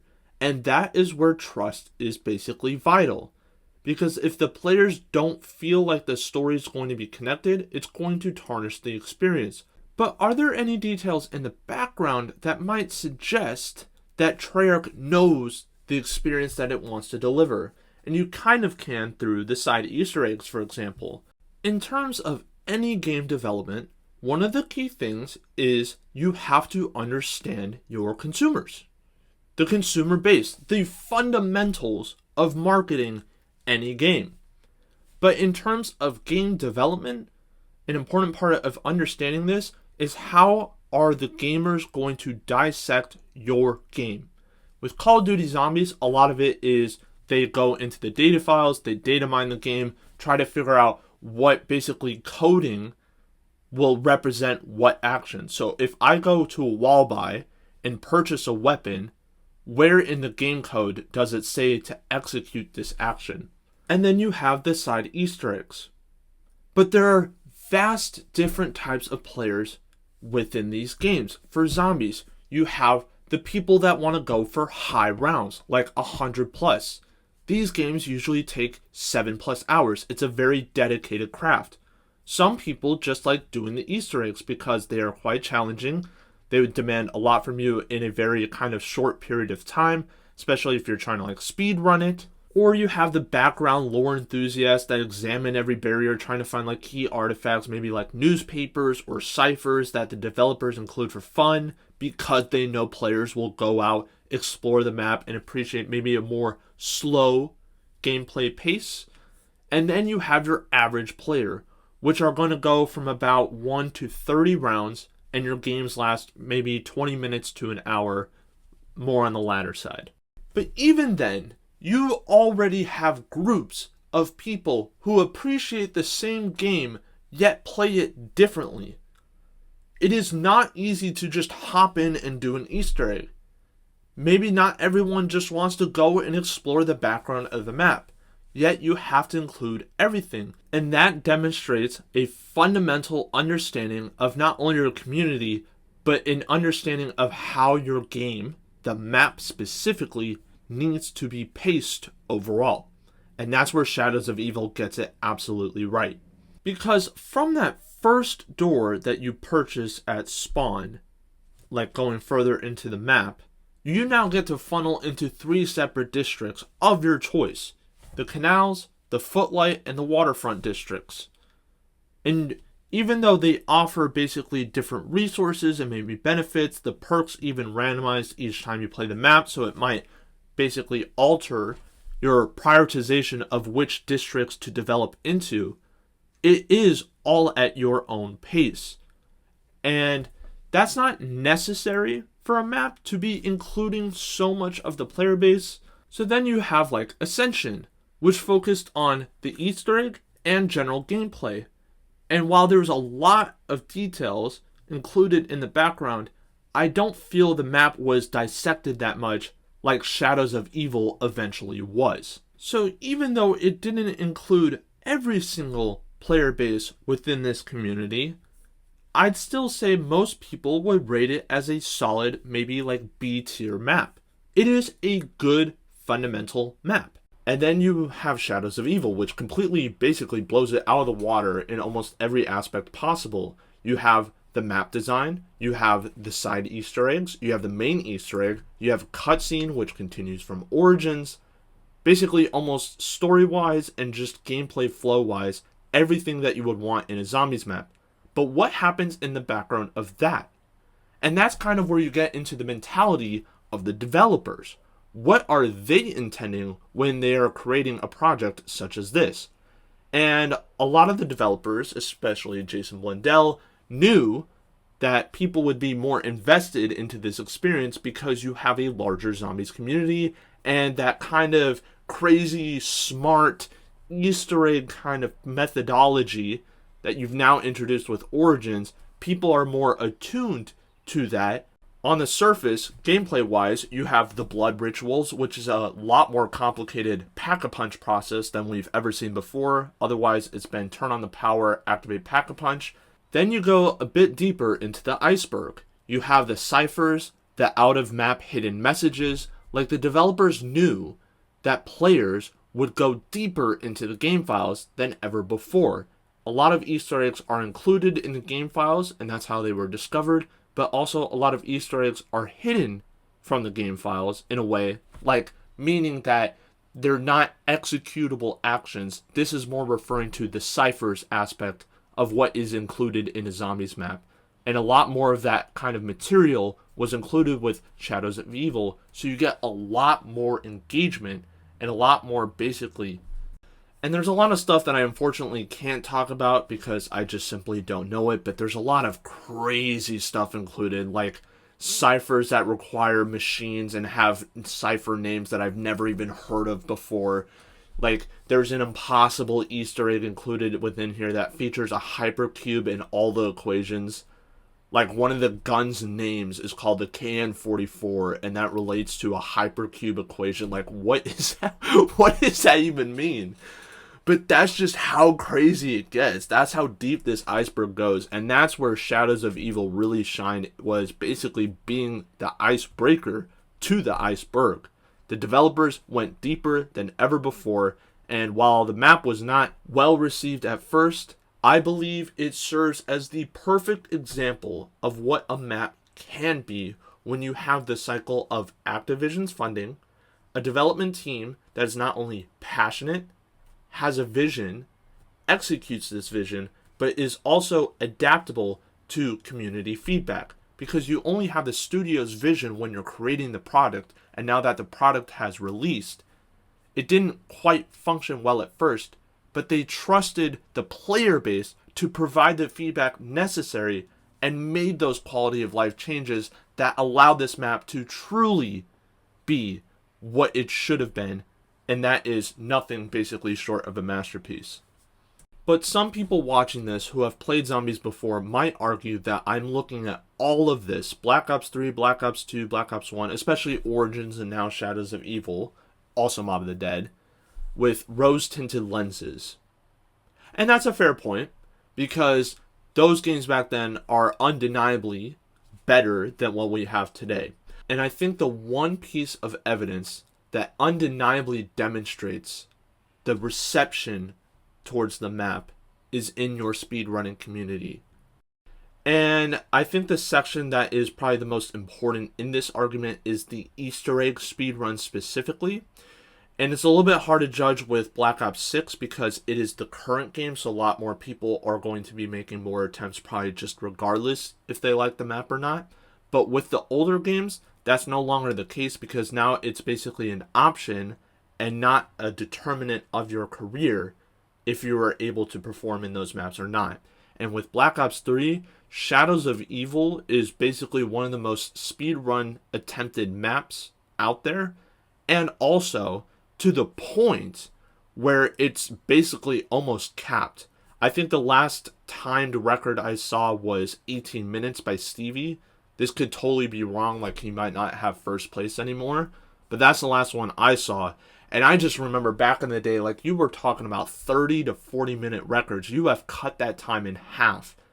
And with the Easter eggs specifically, the main quests, you are committing yourself to a very strict procedure because already on their own, the Easter eggs are hard to complete. That's by design so that not everyone could just walk up and do them. But you have to commit to a procedure, you have to learn a methodology, and then you have to invest many hours into basically perfecting said method. If you do not enjoy a map, players are not going to be attempting your Easter egg as much. Some will for the title, and the enjoyment factor is such a key element in releasing the weight of the map being a slog. When you practice it over and over again, some players have thousands of hours put into speedrunning some of these older maps. And with the older games, assuming that they don't care about the prestige behind holding a record, they're not going to play your map. And Shadows of Evil is not the case for this. It is one of the most speedrun maps out there to the point where it is capped. And that is just irrefutable evidence of the developer's insight and deftness necessary for a map to be still considered extant in this manner. Because at this time, you now had an established YouTube and Twitch community. These channels were still forming, they were in their early years, but the community in that regard was still established. So now you have yet another currency that you should be familiar with, but it's obtained in a different way, and that is attention. Your game survives on the attention that you receive. But now not only do you have attention in the form of retention, you have attention in how do other players respond to good gameplay.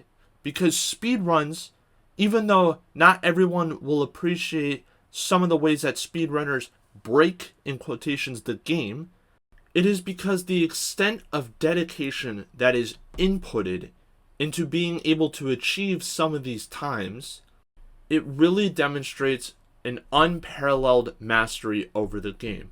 Not everybody can complete the main Easter egg quest lines, whether it's because there's not enough players, or the skill level, or players just simply don't have the time. But now you have speedrunners which are able to basically do all three. They have the time to not only practice, but execute these speedruns. Then they're good enough to where they are able to play the game like no one has ever seen before. So you get to see basically new gameplay within a game that you're already familiar with. And if they're good maps, people are going to appreciate the exploitations demonstrated in any given game. And as a concluding point, I think that in terms of a map's reception, it is slightly dependent on the map that comes before it and the map that comes afterwards. And for Shadows of Evil, the map before was Origins, and the map afterwards was yet another masterpiece that was Der Eisendrache. Shadows of Evil was an interesting mix between the two because you had the layout and practicality of Origins. The rift underneath with the Pack-a-Punch was your core of the map, and when you started out, you fleshed out into the 3 different districts.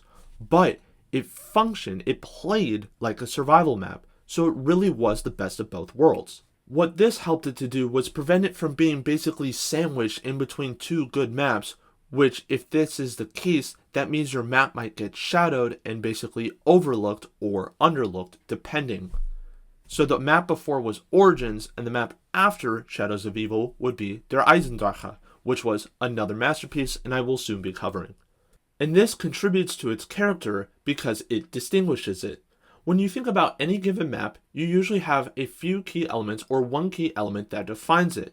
With Origins, that's very easy. You have the staves, the Easter egg questline, or the World War I setting, because no other map has done it before.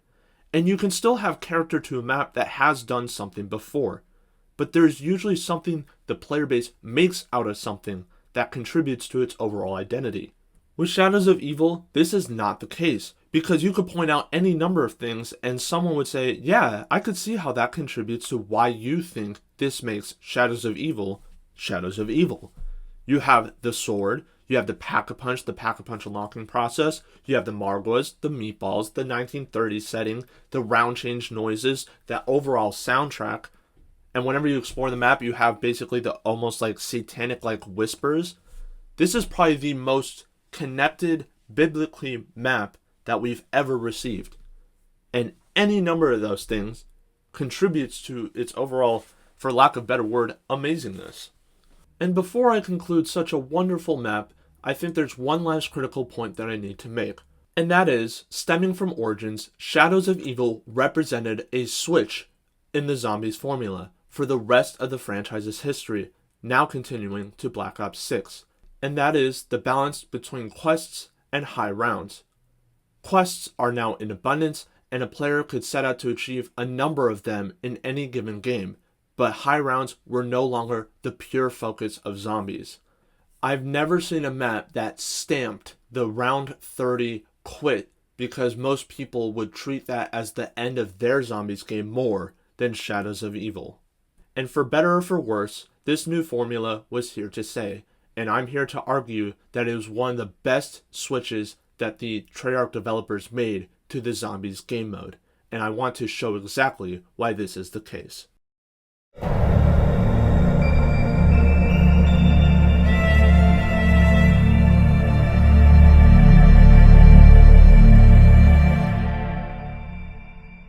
I'm a sucker for medieval castles. The wise words of a man who led the charge in scratching a debilitating itch for much of the player base. Welcome to Der Eisendrache, which, as an American dude that speaks no German, I'm going to absolutely butcher the pronunciation of every single time. I don't know if I should make the commitment to say Der Eisendrache every time, or if I should just say Der Eisendrache, but welcome to the world, baby. Oh, man. Alright.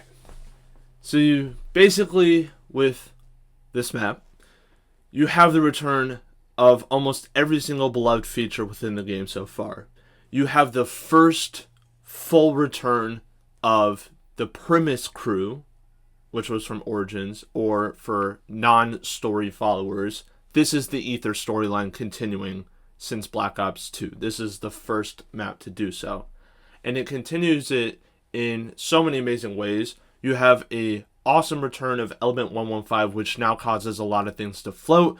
There's some really cool mechanics behind that. And the Easter egg, unlike Shadows of Evil, can be completed solo, and it features a lot of neat things. You have the elemental bows, the Storm, Fire, Wolf, and Void bows. You have the Ragnarok DG5 specialist weapons. The Easter egg itself features time travel. Also, you get your very own boss fight, which is awesome. And it also, the story connects with what we've done in the past. And that's also really cool how they did it. And they treat it in a very serious way, which is very much appreciated. And if you know me by now, and how much I've yapped in this video, a lot of people will have figured out by now that it is Origins 2.0. But it's Origins 2.0 conceptually, not functionally, which is what I think really sets it apart from Origins. Because conceptually, once again, you have your young Primus Ether crew. You also have 4 elemental wonder weapons. Some of the rooms themselves contain lore that ties the Primus crew with the elemental wonder weapons. Another reason for its success was how it played into players' perceptions. It was a map that displayed great reverence for what made zombies so great in the past. It was yet another facility map where you explore the map, open doors, turn on power, and because you turn on power, this opened new doors that you couldn't previously purchase, but allowed you to basically cut traversing the map time in half, because it was actually a large-ish map, and it felt that way to players. But when these doors opened, that meant you could basically go into areas that you weren't previously able to unless you bought doors a certain way, and now that time is cut in half. So it was really cleverly designed.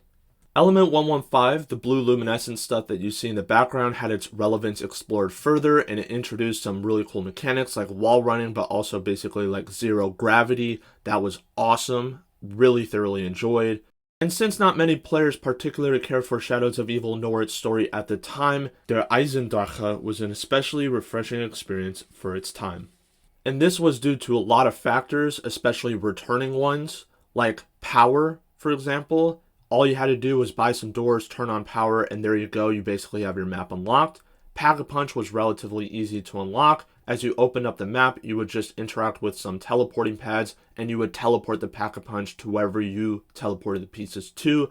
Very simple stuff. And the elemental bows were basically treated like the Origin staves. They were visually very striking, and the requirements that needed to be completed to unlock their respective elemental side were of different complexities so that it challenged all players, and that was the Aorta of Zombies. The decision-making process, where game-changing, possibly life-saving decisions will be made possibly with only seconds advantage, and that was assiduously engaged once again. Ultimately, it was the cardinal characteristics of Zombies making a return. But what did Der Eisendrache do that other maps couldn't? This is actually not the best way to phrase this question, but it was able to advertise itself in a way that was more appealing for players than other maps. And to start off, it cannot be understated, I know I've reiterated this many times, but the simplicity of just opening doors, turning on power, easily able to access Pack-a-Punch, those are super important factors, but they are very dependent on the release timing of a map. You had a 3-year gap period, and Shadows of Evil and Origins did not have conventional methods of turning on power. Now, once again, you go back to the roots of just simply flipping a switch. It was really a much needed addition for the casual player experience. And as you explore the deeper parts of the iceberg, you will also find even those players' expectations being met with this map. Casual players could find their way, and even the most veteran, hardcore players could be thoroughly challenged and stimulated by the opportunities that it had to offer. And the optional main quest Easter egg was not only challenging, but it was relatively complex at the time. It's now been thoroughly debunked because we've had years to basically explore it, speedrun it, all that kind of good stuff. And with Shadows of Evil's lackluster conclusion, like just putting the Shadow Man into the summoning key, players wanted more but weren't expecting anything, because that's quite a tall ask for a boss fight to be included in a zombies mode that's literally just about killing zombies and managing your resources. Then at the end of this quest, you get to fight a corrupted, gigantic keeper. And that was insane. Absolutely insane stuff for the time, and thoroughly appreciated. And the other refreshing aspect was that this map felt new. It felt like its content was not only original, but innovative as well. And that's more cleverly hiding the reused assets. Like the bows, for example, are just the specialist weapon from multiplayer. The Pack-a-Punch machine is from Origins. The teleporter that you use to get to the launch test site is a teleporter model that we've seen plenty of times before. The Ragnarok DG5 weapon is the specialist Gravity Spikes weapon from multiplayer as well. By the end of the Easter egg, you also blow up the moon, which is not a new concept. In Moon on Black Ops 1, you blow up the Earth, so it's basically reusing the same stuff for that as well. It just looks visually slightly different. But even with all this, with main assets being used in Zombies, it wasn't noticed that these were reused assets, because the map was funded and the developers were able to hide the fact that these were reused assets. And that's kind of where the passion comes in as well. How do you use what you have to create a different story of it? And that's what's also thoroughly appreciated. And you can feel this spiritually as a player when you play this map. The maps that have come before and the marketing for this map, I'm a sucker for medieval castles, told every single player everything that they needed to know about how well this map was going to perform. It was loved and cared for. But with the ending cutscene, the reward for completing this map's main quest Easter egg ultimately made future playthroughs of this map a delightfully bittersweet experience. I think both narratively and temporally, Black Ops 3 is the most followed version of the Zombies story to this day. And I only mention this because it is very difficult for Treyarch to get players to engage with the main quests that they develop. A lot of hard work goes into these quests, especially for Black Ops 3, and a lot of players either don't possess the skills necessary to take on the quest challenges, or they just don't have the time to do so. There could be any number of reasons why players simply don't want to engage with the main quest storyline. So when Der Eisendrache experienced engagement levels we've never seen before, it was really something special for the player base. It tied so much of the community together, because eventually, upon reaching that Easter egg cutscene, spoilers, is that you are killing your Black Ops 1 and World at War counterparts, the Ultimus crew. So the older versions of the Primus crew. I know that's slightly confusing. I'm very, very sorry. But basically, you had the characters from World at War and Black Ops 1 that a lot of people grew up with, which is also a very important aspect. So you have years of development and relating with these characters. And now, with the same characters, just younger, you're now killing off the counterparts that you grew up with. So once again, a very, very bittersweet experience. And even though we didn't have the full story at the time, it would be later released in future DLCs, there was a shared feeling of certainty that this was the beginning of the end. And the way they handled killing off such a vital character, it felt like the player's feelings and understanding of the character was respected in how that story was conveyed. And not to add to the complexity of the story, because it is one of those multiverse stories and a lot of people don't like the rigmarole associated with that, but the character that you kill off in this map, Tank Dempsey, is the Tank Dempsey that you grew up with playing the older games. And it started off this new yet ending story by being a collection of some amazing elements of the past. Moon, Kino, Origins. It really felt like the developers understood not only what made those maps great, but how they can include what made those maps so great into a new map. And a way that they achieve evoking such emotions is a direct change in the atmosphere or the ambience felt throughout. With World at War and Black Ops 1, the color was gray. It was a very gritty experience. You no longer had horror associated because it was always an ongoing fight, which was part of the mechanics of the game. Was every single game you would go in, try to survive for as long as possible, and eventually be overwhelmed or be forced to quit. With the absurdity of each successive map in the older games, surviving didn't feel as integral because it felt like you were just going to be chucked into a new area anyways. There was a story attached to it, but not many people followed it. Now, with Black Ops 3, you are trying to save the universe. There are no greater stakes. Existence is threatened. And instead of a horror aspect, you now transition to dire circumstances. It is very bleak. The strongest evidence to suggest that the developers intended for there to be a switch in players' inclinations lies in the thematic change of music and sound design.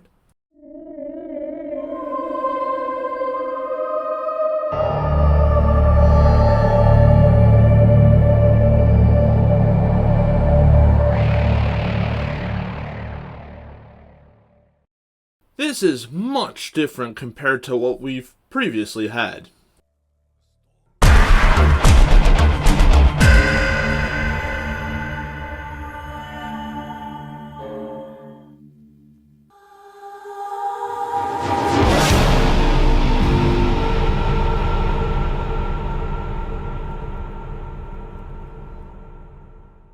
Some players may argue that this still fits.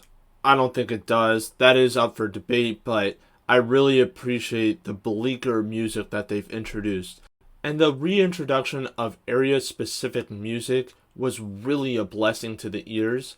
Area-specific music, once again, is a soundtrack that plays when players enter a location for the first time, most likely because of its importance to the overall story, but it could just be any regular locations. Black Ops 3 certainly achieved this to near perfection, but I do debate within myself whether Black Ops 3 or Black Ops 4 was the better game to do this overall.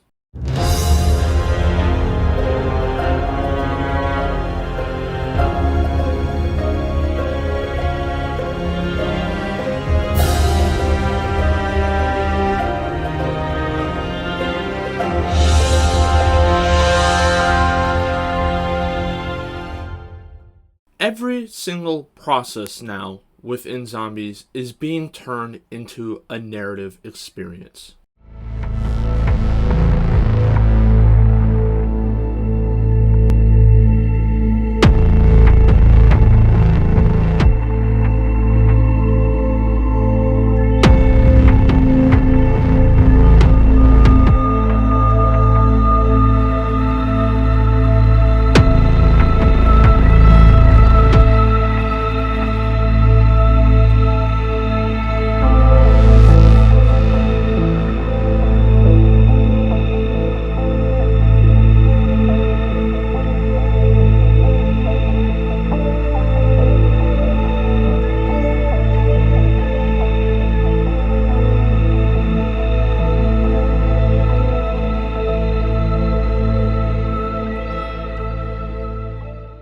A famous quote, but an important quote nonetheless.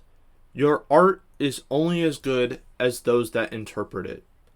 And when you create a narrative like this, when you have area-specific music like this, it adds a much-needed sense of identity and character to your map.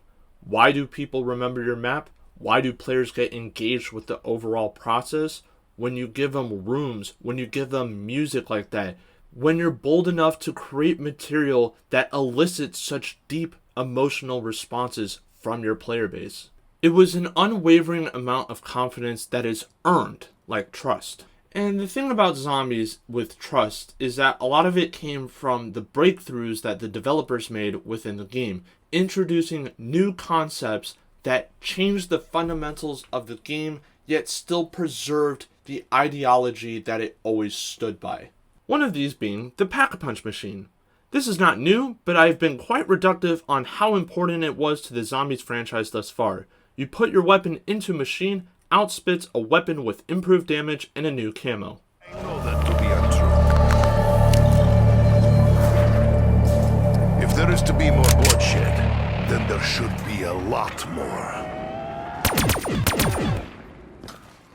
Now, it's a concept that's been around for many years, but it contributes several factors to the overall experience. It is almost like ambrosia, or a sense of vitality added into the game. Casual players now have improved weapons at earlier rounds, and hardcore players who are going to be able to use the weapons anyways can now experiment with damage profiles, or for both casual and hardcore players, you now get map-unique camos which add a sense of identity to the weapons that you're using. They were the fruits of your labor. Zombies was always about questlines, and the Pack-a-Punch started off very simple. Teleport 3 times by unlocking the map and you had the Pack-a-Punch machine. It cost quite a bit, 5,000 points or 50 zombie headshots. And for a concept where you try and survive as long as possible, a lot of people won't get to that stage, so it made the games much more efficient, and that's why it was so appreciated. But now it was another opportunity to be considered. Do you invest those 5,000 points early so you have a super strong weapon early in the rounds, or do you save those money for perks? That was up to you, and also the restrictions placed upon you at that time. Are you struggling to kill zombies? Then you might want to Pack-a-Punch. Or if you got a good weapon, it's a low enough round, whatever, or your skill level, then you can consider investing in some perks. So that core concept of the trade-offs of your decisions and the alternatives that you must consider within short periods of time are still maintained. And a lot of players might be asking why I haven't talked about perks all that much. And it's because I find them to be more of a playstyle preference and outside the scope of this video. They are absolutely essential in enhancing a game's experience. And Black Ops 3 took it to the next level. You now have 9 possible perks to choose from, but yet again only 4 slots, which could be modified through the use of specific gobblegums. Now, the audience watching this video will not really know zombies at all, so to quickly recap perks because they are very important, as you unlock the map, you will gain access to rooms which may or may not contain perk machines. They are soda machines, and when you interact with them for a set amount of points, you will be granted a guaranteed ability, and these range from strong to weak. There is an unofficial hierarchy agreed upon players based on the effect granted. And once again, while it's not very relevant to my argument, it is an important aspect of zombies. There are a few necessity perks. The light blue one with the person popping out of his grave, that's quick revive. It is basically essential in solo, unless you're speed running. It will grant you a revive if you're down. The red one with the plus symbol and the bullet, that's Juggernog. That increases the amount of hits you can take before going down. Absolute necessity. Then you get into a little bit of a debate. A very important one that I consider basically a necessity, but some others wouldn't, is Double Tap, which is the bright orange perk. It's not the person with the whirlwind sprint running, that's stamina up. Double Tap is the more reddish orange with the 3 white strikes. Those are also bullets, but that's Double Tap. It basically increases not only the fire rate of your weapon, but also the damage, because for any bullet weapon that you have, it shoots 2 bullets per shot. That was changed in Black Ops 2. Those are your basically 3 necessity perks. And you only have 4 slots in a game, so essentially you only have really 1 slot left. And to those utterly confused because they notice 9 perks in the bottom left instead of a maximum of 4, saying this guy's a complete doofus, that's where Black Ops 3's Gobblegums comes in. There's one called Perkaholic, and it grants you every single perk in the game once you consume it. Beautiful stuff. Now, the one thing that I haven't mentioned that a lot of Black Ops 3 Zombies veterans especially are going to be kind of critiquing me for, I wanted to recognize it but not really talk about it, like this is pretty much it, is alternative ammo types. They absolutely added a layer of replayability, and for those that don't know, alternative ammo types, when you pack-punch your gun for a second time, so this was introduced in Black Ops 3, you could put your weapon in the pack-punch machine at a reduced cost, 2,500 points instead of 5,000, and it outspits your gun, same damage profile. Instead, you get an alternative ammo type. Every few zombies that you shoot, a bullet might trigger a special effect, like electrocuting zombies in a chain, burning them, or this thing called like firecrackers, where your gun will spit out, shoot randomly all over the place, almost like it has aimbot, kind of those things. They were very, very overpowered in zombies. They were very, very thoroughly enjoyable. And they got tweaked a little bit as well. But oh my gosh, I remember Shadows of Evil, especially at the start, using the Vesper in the Rift with Blast Furnace, having a horde of zombies, shooting into just simply one, and you could burn like a horde of 20 away. Oh my goodness, it was so good. But pack-a-punching your gun for a second time added a much needed layer of not only replayability, but also another sense of added identity in terms of your adventure. That gun truly was yours once more, and it was also once again the fruits of your labor. 7,500 points for the gun of your choice. That is really crafting your experience. And what did Der Eisendrache do to add to this eclectic resume? Well, now you basically have experience where your loadout is you could have every single perk, you can have an upgraded elemental bow, and you get to have a gun with an overpowered alternative ammo type, provided that you have pack-a-punched it twice. If that's not a power trip, then I don't know what is. But the fact that even casual players could obtain this experience was so important as well. It was the timing of the map as well. But ultimately, this was the goal of zombies. You go in very, very weak with a starting pistol that is quite weak, and then you get to a level where you have these perks, you have these upgraded weapons or guns, and you basically decimate hordes until either you run out of bullets, your guns get too weak, or the zombies would simply overwhelm you. And Black Ops 3 zombie AI are no joke, man. I remember at the start Shadows of Evil, people kind of complained because They were used to World at War to Black Ops 2, which was still tough, don't get me wrong. I don't think I could even really play those games back then. That 2-hit system was menacing, man. Zombies windmilling, every veteran just shuddered when I mentioned that. There was a way for zombies to flail their arms in a circular motion and chain their attacks. Usually they'll hit you and then they'll have like a cooldown. Not that, man. They just flail their arms, 2-hit, you're down, done. If you were solo, done. It's crazy, bro. And I'm getting a little off track here, but what did this map do? It stuck to the formula. Everything felt like zombies. Every single decision that you made felt like it was important to your game, whether you were only experimenting or you were trying to play for efficiency, get the best score possible. It also stuck to its identity since Mob of the Dead, with all the quest lines, it maintains that complex quest line, yet still can be completed by casual players. And that's not important in itself if you've established that already, and that was the case. So Shadows of Evil was complicated. It's for more veteran players, I would say. It can still be completed by rookie players, but ultimately it was a more optimized strategy map. And with the Eisendrache, you basically have the Return of the Aether storyline, and as your first return to a beloved storyline, it really was a good decision to make it cater to the casual experience as well. And though this map gets so many things right, there's one thing that I would argue that it doesn't quite get right. And I think a lot of veteran players know exactly what I'm going to talk about. Even though it can be cheesed, ultimately I don't think it meaningfully contributed to the overall experience. And that's the special enemy for this map, the Panzersoldat.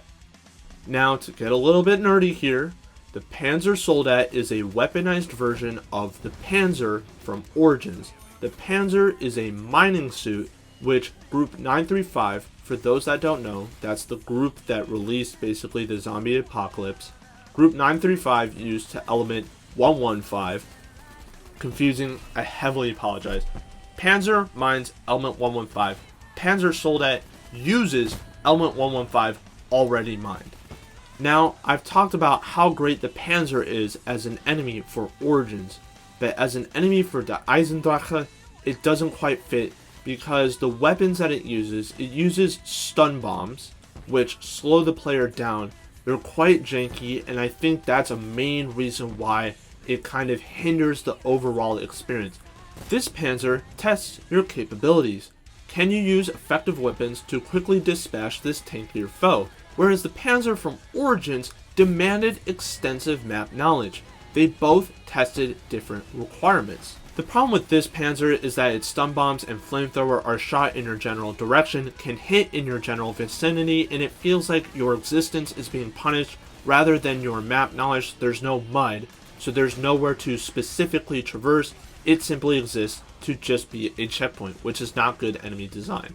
Most players at this stage will already have a bow, probably upgraded, as well as a pack-punch gun. It doesn't test your map knowledge or positioning, it's just not a very rewarding fight.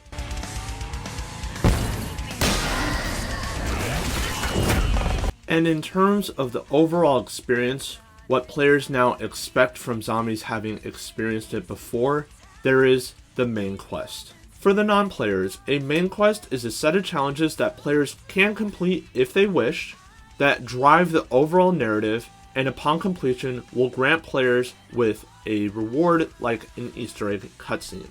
As I've mentioned before, the main quests are quite tough, and historically they've had single-digit of percentages of the total player base completing them. You're talking out of millions of players, possibly tens of thousands or a few 100,000. Not that many for the amount of effort that goes into developing a main quest. That's why when Black Ops 3 as a game had the most main quest engagement out of any single game in the franchise, it was a really special moment. And this map especially deserved every single bit of that engagement because the main quest is really special.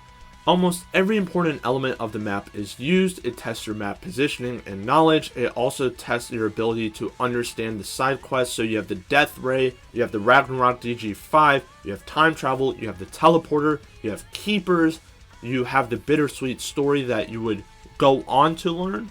but weren't quite sure what the ending was going to be when this map came out. And then you have the boss fight, which is nothing short of incredible. Visually striking, difficulty very tough, and also it tested almost every single mechanic of the map in one spot. Unfortunately, it has since been trivialized because of how much the map has been speedrun. The game's been out for years, and the Gobblegums that were especially released in the later DLCs are so powerful that you can just absolutely cheese this boss fight now. But for what it was at the time, this boss fight was a rite of passage, and that's what it should have felt like. And the really cool thing about this boss fight is, as everyone was learning it and learning the Gobblegums to take in and stuff, there was a lot of experimentation. Like a lot of players, they were encouraged to use the elemental bows, they were encouraged to try out Gobblegums. Players are going in carrying max ammo Gobblegums, or cashbacks as they're called. Then you have head drama, because there's sometimes panzers that spawn in, especially in the intermediate stages as the keeper, the corrupted keeper, is recovering. So head drama does all your damage to the head for the panzers, demolish them. But that was also part of the rewarding process of learning how to take the boss down. And a lot of players struggled with this boss fight. That's why I say it was a rite of passage, because the amount of attempts to get to the boss fight, it was a different level of skill. I'm talking minor leagues to major leagues MLB, or average bodybuilder coming out as Predator Arnold Schwarzenegger, absolutely tearing stuff up. It really was so rewarding. And it's a testament to the development team. Clearly passionate, funded, and just demonstrating an intricate amount of knowledge of not only the Zombies franchise, but why it was so loved. Every detail felt handled with care. That was the perception. And when these maps first came out, the amount of joy to be a part of the process, whether you were one of the top players in the world trying to solve the Easter egg, or one of the viewers that would be part of that live stream. Either way, the kudos attached to that. And the funny thing was that Shadows of Evil took, I think, over 5 days to be solved. Whereas with Der Eisendrache, it was 2 days, 2 to 3 days. But in those 2 to 3 days, oh man, it was a race. And just the news behind that as well, it had so much weight to it. It was unbelievable. Well done to Treyarch. Thank you for fostering this. But in terms of the boss fight specifically, the way that teams had to figure it out really quick, because there was one attack that it could do, which was a lightning strike. If you weren't able to get a Ragnarok DG5 down, it would kill your entire team if you weren't prepared for it. It was so good. And to watch teams struggle with ammo and ammo management, some people would carry the Gobblegum for max ammo power up, but other than that, if you didn't take the boss down quick enough, you would get stuck in it. And oh my goodness, it was so much fun watching teams to try and figure this out. What a well-designed boss fight, thoroughly engaging, and then you have to talk about the reward that comes after it. No one was sure if the Easter egg was done after the boss fight, but it turns out you have to pick up the summoning key from the MPD, take it to one of the mainframes, and then you blow up the moon with a bunch of the rockets from the facility. How freaking cool is that? And also, what a throwback as well. But after that happens, then you get the cutscene. And oh my goodness, what a plot twist it was. Even though there was some comments made by the characters in-game while you were completing the main quest, for a lot of people they didn't really quite pay attention to this, and it was found that you were killing off your counterparts, and you had Tank Dempsey have to kill his World at War counterpart. It was so sweet, but so sad as well. And it was really well done. But people, it was so funny watching just the players that completed it for the first time live reacting to it on like YouTube or something, just in utter shock, gasps, because people were like, oh my gosh, this is really happening. Oh my gosh, they just killed off Tank Dempsey. Crying as well. Oh my goodness, it was so potent. And the fact that Treyarch was able to basically take the narrative sledgehammer and elicits such emotions with blunt force, just this is your reality now, it is an attestation of the quality of work that is being put into these maps.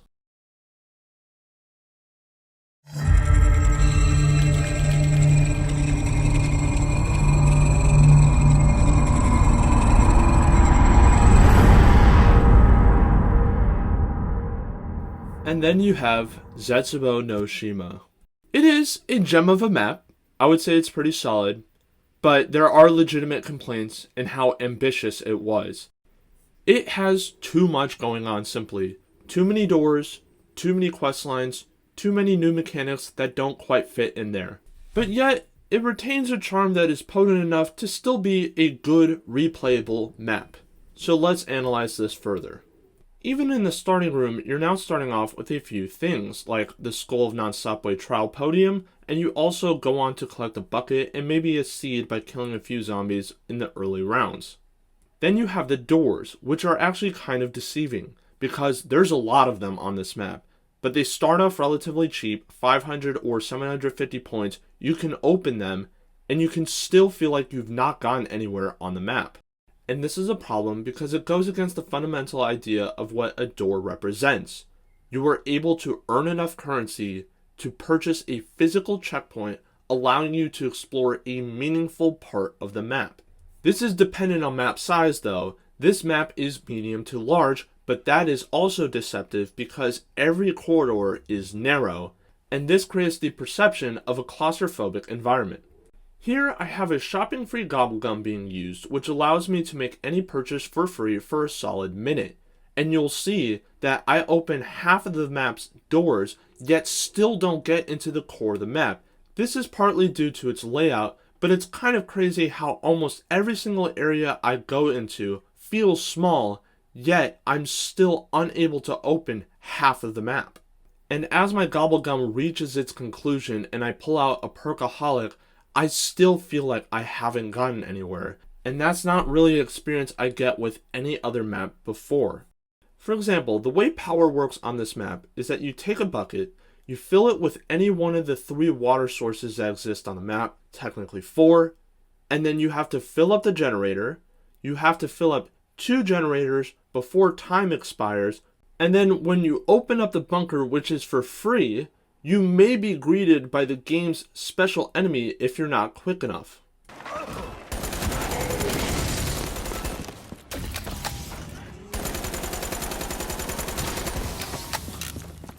This map is a slog. It's an absolute slog. No matter how you cut this cake, whether you enjoy this map or not, I personally do. It's one of my underrated gems. It is a determining factor for replayability, knowing that you're going to have to do all this hard work and efficiently just to be in a position to feel comfortable, to feel set up. And if you thought you'd turn on power by opening that bunker, you'd be sorely mistaken. There's actually another thing that you have to do. You have to slash off even more webs. Then you have an underwater lockdown. And the thing about underwater combat is that it's a new feature for Black Ops 3 as a game. It features in its campaign and its multiplayer. But in Zombies, this feels so unbelievably forced. And there are 2 reasons for this. One is the intended gameplay for this map. It is very quest focused.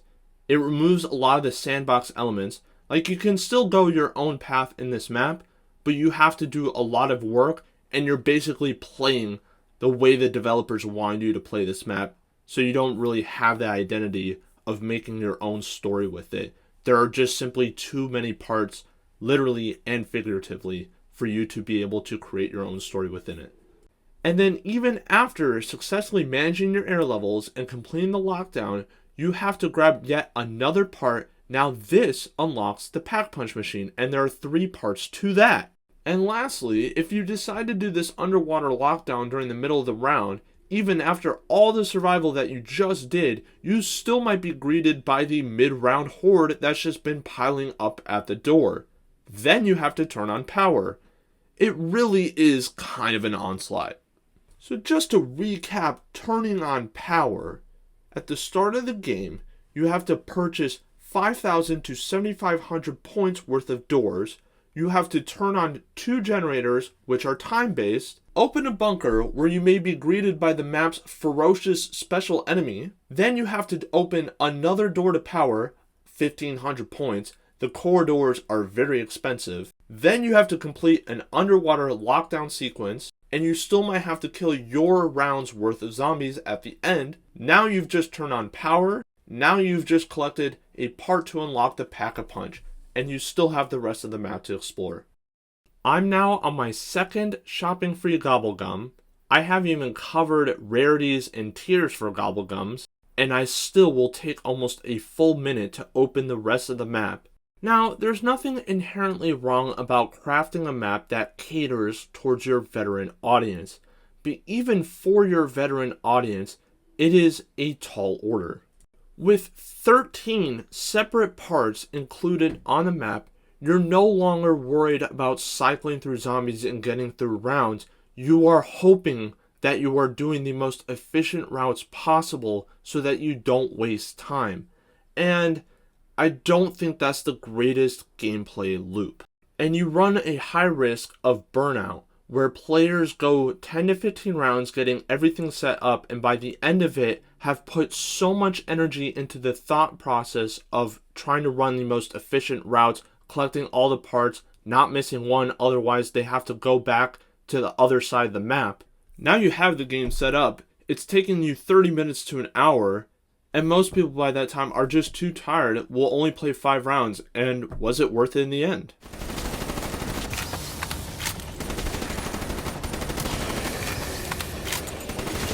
And then there's the issue with the map's layout. A lot of areas feel like they're part fillers, meaning they only exist within the map so that players must purchase doors to be able to acquire those parts. These are not incentivizing reasons. Once again, you are diminishing the important sandbox element to the game. You are removing player choice into the spectrum between player choice and optimized strategy. And the problem with giving too much weight to strategy is that now any task within the map that a player could complete feels necessary, and that's not a good thing. Players should not feel like they have to build the gas mask or feel like they have to build a KT-4. But when have you seen a player play Zetsubo no Shima without these 2 components? Case in point. Here is the crux of the issue though. What separates a great map from a good map to a bad map? And it's your body paragraphs. What I mean by this is Der Eisendrache, Shadows of Evil, Origins, all had tasks that you could complete but didn't feel like you had to, and that's the way they're bundled basically into the map. And they didn't feel necessary because other tasks within the game were made easier to complete because the developers understood them as side tasks. Origins, all you had to do was turn on 6 generators, and each acted as their own local power station. All 6 generators turned on meant that you had access to Pack-a-Punch. Turning on even 1 generator gave you access to that local perk station, so that even the most basic of players would be able to complete these tasks. In theory, they would just need the skill to be able to do so. This is a rewarding process. Compared to Zetsubo no Shima, where even the most basic of tasks that you have to complete every single game, turning on power, is a big hurdle. It's not a problem that it's a big hurdle, it's the fact that there's multiple big hurdles in this map. If you are going to make turning on power a complex task, everything else should be easy in balance. I'm not saying that zombies should be easy. It should feel rewarding as you progress through further rounds. The problem though is when you have the average game length being 30 minutes to an hour and the average player completing 15 to 20 rounds before quitting, then you run into a problem when power takes 30 minutes to achieve in a single map. And an argument can be made that a player doesn't have to do these quests. But when you interact with the HUD, seeing what parts you have or have not collected, and just knowing that they exist out there, you instinctually feel like you're missing a part of the experience. Otherwise, you are going out of your way, making a challenge for yourself to not use the equipment made available in the game. But what I'm trying to argue is the ethos behind this. It should not be a challenge. You should not be going way out of your way to play a more simplistic version of the game. It should be encouraged. Like Nacht der Untoten, for example, wall weapons versus mystery box weapons. It was found through experimentation. Wall weapons were more reliable sources of ammo, provided that you were able to safely make it to the wall weapon location, versus mystery box weapons, where the best weapons were included in the mystery box, and you did not have a reliable source of ammo. You needed the max ammo power-up. But even the simplest of trade-offs, such as these, required experimentation. Players were not going way out of their way to be able to find out this information for themselves. It fit within the overall zeitgeist of the game and the resources provided.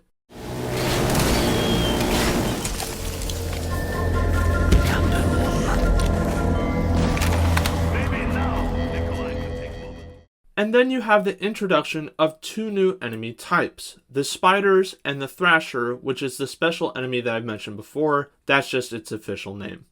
To be honest, I'm not a huge fan of the spiders nor the thrasher, otherwise known as Shrek in these parts, but what I will absolutely admit is that their designs are awesome. They fit the aesthetic of the map. Really well done on that behalf, but that's about all I can say.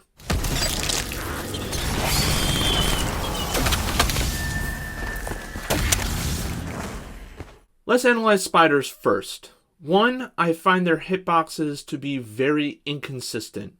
And this is a problem because Call of Duty is a game about aiming and shooting.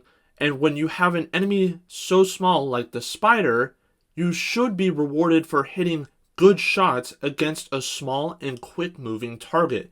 But what you'll find is that a lot of your bullets just don't register, and that is annoying. The second problem, and my biggest gripe with them, is, or are, their webbing. Webbing is a behavioral pattern where some spiders will come and charge you, but some will hang around in the background and web certain doorways or gobblegum machines. The problem with this is that once you progress far enough into the later rounds, you will have both normal zombies and spiders instead of spiders just appearing on the vermin rounds. And what will happen is that because this is such a narrow and tight map, you'll be training a horde of zombies, and then you had a background spider that you never knew existed just randomly web a door or a hallway. And what this means is that you better have your KT4 or you're going to have to slash that web off. And if you have a horde of zombies and it's late enough into the game, you're toast. And you had no idea that that was coming. The punishment here is that the player allowed the enemy to exist, but there are so many times where spiders spawn into the map and then first run away that the player will never know of their existence in the first place. So the player is being punished for existing. That's my problem, and that goes against good gameplay philosophy. And then you have the Thrasher, which is your brute force tank special enemy. They are purely melee based, and if you start shooting them, they become enraged, they will charge you, and they can absolutely mess up your day. The fungal orange spots are technically weak spots, but they're more markers of their health. If you shoot those fungal spores, they will release a fungal spore cloud, which can spawn more Thrashers, as just seen. The problem with this is that for the player, your enemy is ideally designed for one-on-one fights, because you don't want those fungal spores touching other zombies. But the problem is that this is zombies. You will not get a chance to deal with Thrashers one-on-one. There's no movement, positioning, or tacit knowledge that the player could execute to help create that isolated one-on-one situation. And that reminds me, fungal spores, also an annoying mechanic of this map. If you shoot them, they will explode a fungal spore cloud. If they are big enough and you come into close proximity with them, they will also release a fungal spore cloud. If you do not have a gas mask, your player will be locked in a coughing animation, meaning you can't use your weapons. They will also slow you down.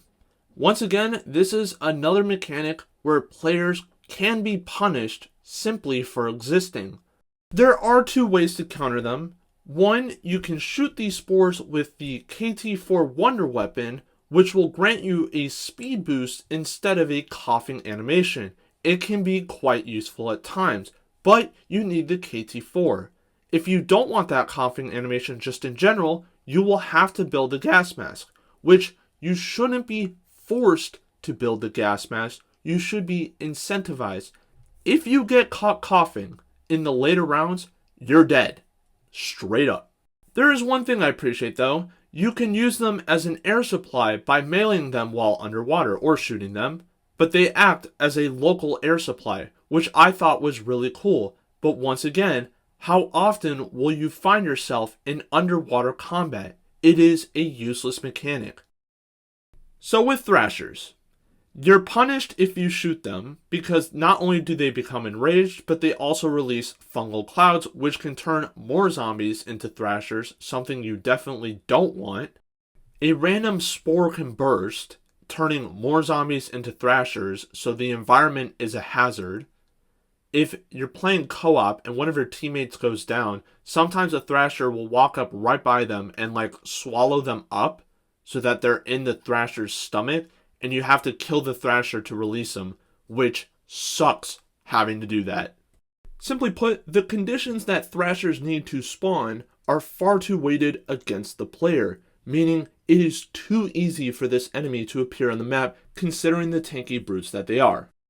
I know I've critiqued this map a lot now, and there are still some things I could say, but despite all of this penetrating discourse that I've now offered basically as a battering ram for this map, it still retains a lot of charm. It is still very captivating, and I just don't think any other map could pull it off like Zetsubou no Shima does. So why is this the case? It's because it targets the fundamentals of what made zombies so great, especially with concepts from maps like Nacht der Toten and Kino der Toten, but does it in a way that is not readily apparent.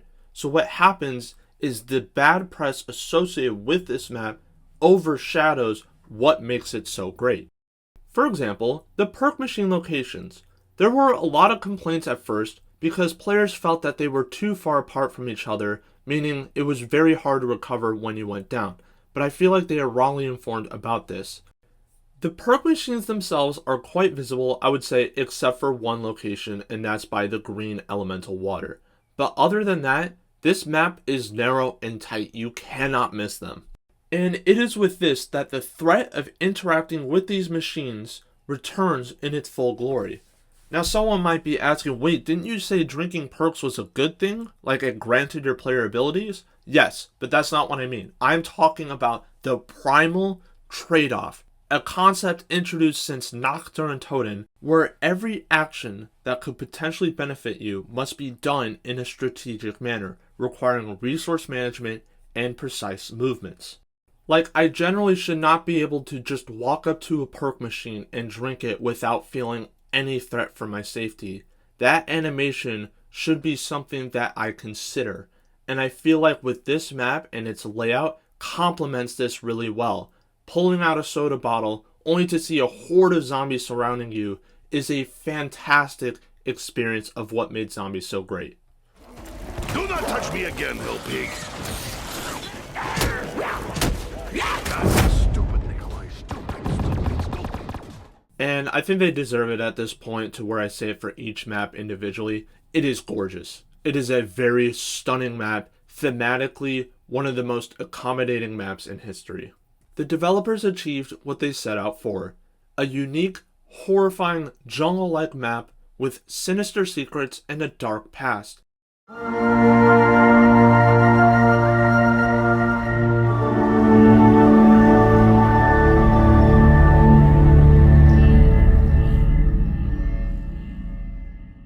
A lot of it in the form of biological torture and playing God, human experimentation, human torture, animal experimentation, plant experimentation, and also playing God in the sense that they are able to incubate and hatch dragon eggs. It's one of the few maps, if not the only map, where I actively don't want to think about what might have happened in the background. It is that wicked and disgusting. This is Takeo Misaki's map, and the overall theme is there is a price to pay if you are blind to truth and evil. And it really was an amazing experience to see so much of one player's arsenal be able to use and exploit the map for both its lore and opportunities. And speaking of this arsenal, there's a few key pieces that we should talk about. The map's wonder weapon is the Kusanagi no Tsurugi, the KT-4. It is amazing, and I love its versatility. It can cut through web, and you can shoot the environmental spores, granting you a speed boost. This can be used in combination with other strategies like purchasing perks, which reduce your movement speed for a few seconds, potentially making it the key difference between life and death. And it can be used to grow plants, a topic I will get into later. The weapon's name translates to grass-cutting sword, and the fact that it ties directly into Japanese history I thought was a really neat idea. Though it is very versatile, the most versatile wonder weapon we've ever received, it specializes in one trait of offense, area denial. It complements Zetsubo's tight and narrow lanes very well, but it does require some strategy when you're using it. In order to achieve the maximum effectiveness per shot, the weapon must be charged before firing. Holding the charge button makes your character move slower while you're doing so, meaning you have to actively think before you take each shot, all aspects I thoroughly appreciate. It has an upgraded variant called the Masamune, and it is exceptional.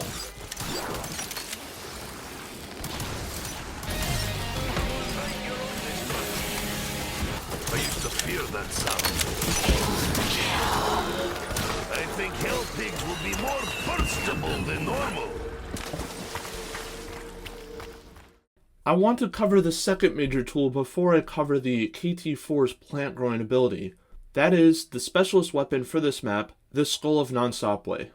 It is a devastating weapon, and if I remember right, it is the only specialist weapon that was ever nerfed, like made worse in Black Ops 3 Zombies. And you can tell it's a specialist weapon based on the skull logo in the bottom right corner with that cyan depleting bar. It had two functions, to vaporize and to mesmerize.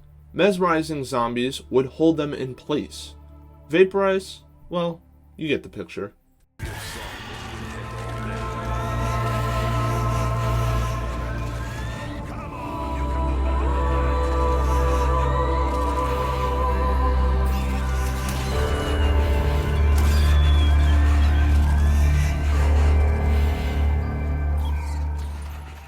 Never have I felt an artifact invoke such an odd sense of responsibility. When you equip it, you feel magic that shouldn't be tampered with. Yet the possibilities of what this artifact can do are endless, and that adds to not only the curiosity, but the adventure possible.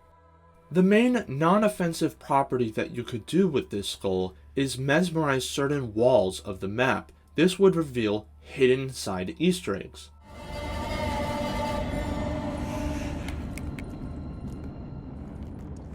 Uncovering this wall and shooting the vines with the Masamune, you would reveal a spore that was unlike the rest. If you shot it and a nearby zombie was affected, it would turn into a friendly Thrasher instead.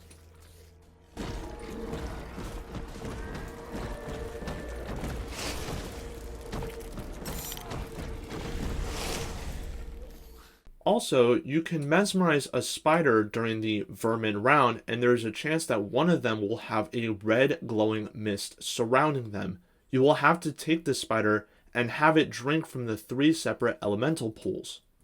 And then you would take the spider, trap it in a cage, and with a little help of lightning, supercharge this cage and have it drop down so that the spider gets experimented on.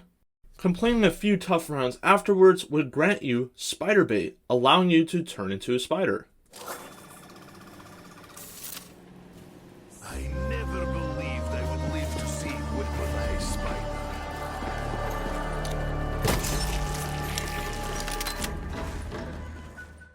I'm mentioning all this because even though it sucks to have to face these spiders, becoming one is pretty dang awesome.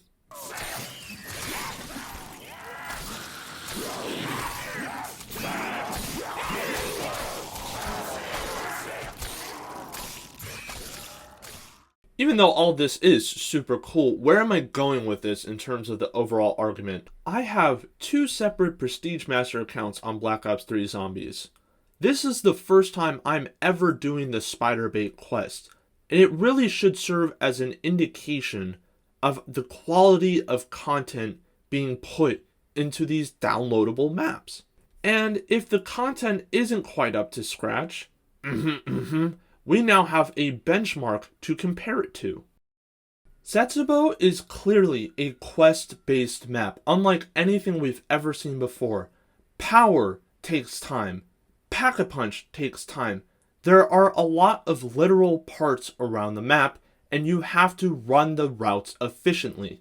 And though Zetsubou struggles heavily in the early game, it excels in late game content, but it does run this at the risk of the player just will never truly feel set up because there's so many quests to do. But being able to dedicate a game, however, to completing a questline, this map exceeds in. And this is the last concept I want to highlight for this map, and that is flow.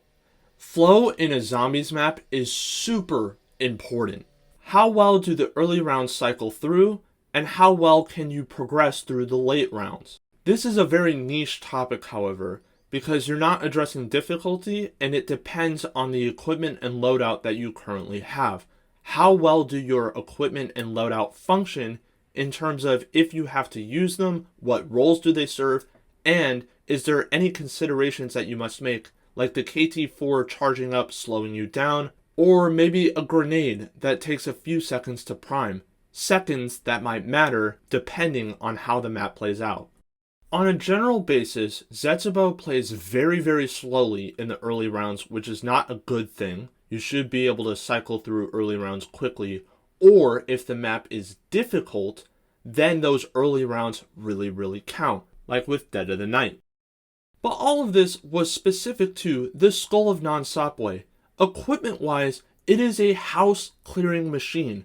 You pull it out, hordes of zombies die, and this is balanced by the KT-4, which also has incredible potential, which is limited by its area of effect, the actual attack itself, and the movement speed restrictions when you fire that charged shot. And in terms of flow, it is ultimately decided by how the player is able to respond and make decisions within their environment. And with the Skull of Nansapwe, it is a smooth experience. You charge it up with zombie kills, and you can pull it out once you've reached a certain number of kills after it has been charged up. How combat flows is the vitality of your game. At the end of the day, it is Call of Duty. And with zombies, the resource management, the trade-offs, making tough decisions in stressful times, those are all added bonuses to a complete experience. Some Zombies veterans will know exactly where I'm getting at with this, Blood Dead. But with all the equipment, with the KT-4, it's not just a Zetsubou thing, but with the wonder weapons, with the specialist weapons, with the gobble guns, with the alternative ammo types, what Black Ops 3 did well, not just Zetsubou no Shima, was that the weight of all this new information was significantly less of a burden on the player than what we have with newer editions. And this is where I'd argue that Zetsubou no Shima is one of the greatest late game maps in Zombies history.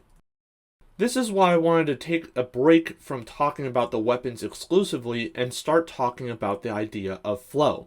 Because with flow, there's also the end game where a player theoretically has every single piece of equipment that they need, and the end game is just trying to survive as long as possible. A critical flaw of the older titles especially is that players will just get bored moving around killing zombies because it's just their equipment gets too weak, and there's a very monotonous tone behind just shooting a bunch of bullets into zombies with ineffective weapons. It's why stuff like the Skull of Nansapwe and the Spiderbait quests work, because it retains your engagement of the map and reduces the monotony of killing zombies with the same equipment, also knowing that they'll gradually get more ineffective to the point where they almost become useless.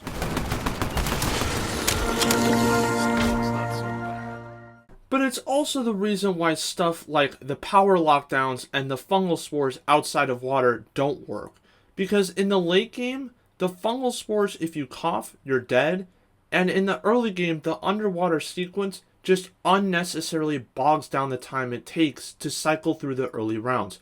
It's also why that Panzer Soldat's stun bomb doesn't work either, because it unfairly punishes the player's movement. And when the player can't move in a game that's highly dependent on movement, that's where you interrupt flow, and it's a detriment to the game.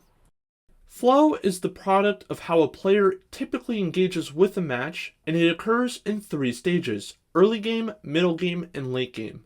Early game is probably the most important, late game is the most impactful, and middle game is your Goldilocks zone, where the zombies are not too great in numbers and not quite aggressive enough to be overwhelming at this stage. This is the point in the game where you have maximum engagement. I would like to politely request that you, the viewer, keep this information in the background as I discuss a new mechanic that was introduced with Zetsubou no Shima, plants. It's the only map where they make appearance, and there's specific areas around the map where there's these specialized dirt areas that you can plant mutated seeds in. Watering them consumes 1/3 of your bucket, and there's 3 sources of water, which are the elemental pools that I mentioned before. They are scattered in the far quadrants of the map. Now this ties in with map layout. Zetsubou no Shima does not have a certified training spot. For those that don't know, a training spot is where a player can generally and safely hoard a group of zombies and farm points off of them, or just achieve kills. But it is a section of the map where the player runs a horde or train of zombies around in a loop so that they can farm points, but also there's open area for maneuverability, for example. Now, Zetsubou no Shima is really dangerous in that once you commit to a direction, it's very hard to change it. And what that means is with these specialized dirt mounds, you'll be running all over the map because you want to keep the zombies in a train behind you and not in a position where they can attack you from different directions. Now, what this means is that not only is your brain engaged, especially in the late rounds, like round 30 plus, because now you can strategize about which plants that you might want to grow. Watering plants with purely purple water will grow carnivorous plants that attract zombies and kill them one at a time, but you have to be careful because a whole horde of zombies will demolish your plant, but they're very effective in luring them away from key areas or maybe doors as well. Watering a plant with purely green water will yield a mantis crawler plant, and it will hold a zombie or spider for a long period of time, allowing you to complete other tasks. I was able to almost get 8 minutes worth of stuff done without having to worry about cycling the rounds. A crawler plant, therefore, will allow you to get a lot of stuff done, especially the side Easter eggs like the Skull of Non-Sapway, the spider boss fight, also maybe the artillery gun step as well.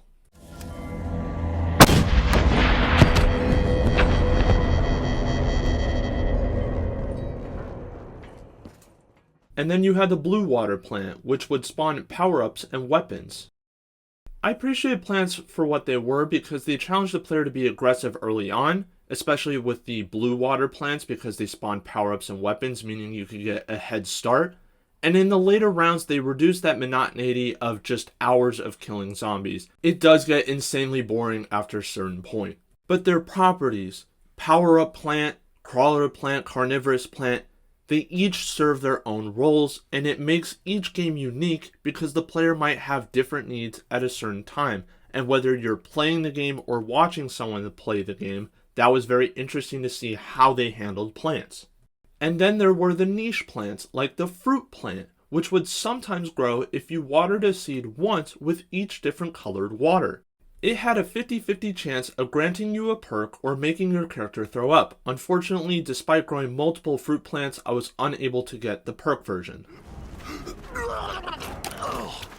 And then there was the most treasured plant of them all, the clone plant. There was 2 ways to grow it, either purely by blue water or just KT4 shots, but it would copy your loadout, your gobblegum, and your perks at the time you interact with that plant. So no matter what round you're on, if you die, you will respawn with that loadout in that location. So while it is a saving grace plant, The strategy behind it was to always grow a new clone plant so that you had an updated loadout at all times. I lost my Masamune, which was the upgraded KT-4. I also have a horrible submachine gun for round 33, and I lost tens of thousands of points because I only had 8,000 at the time when I imprinted on the clone plant.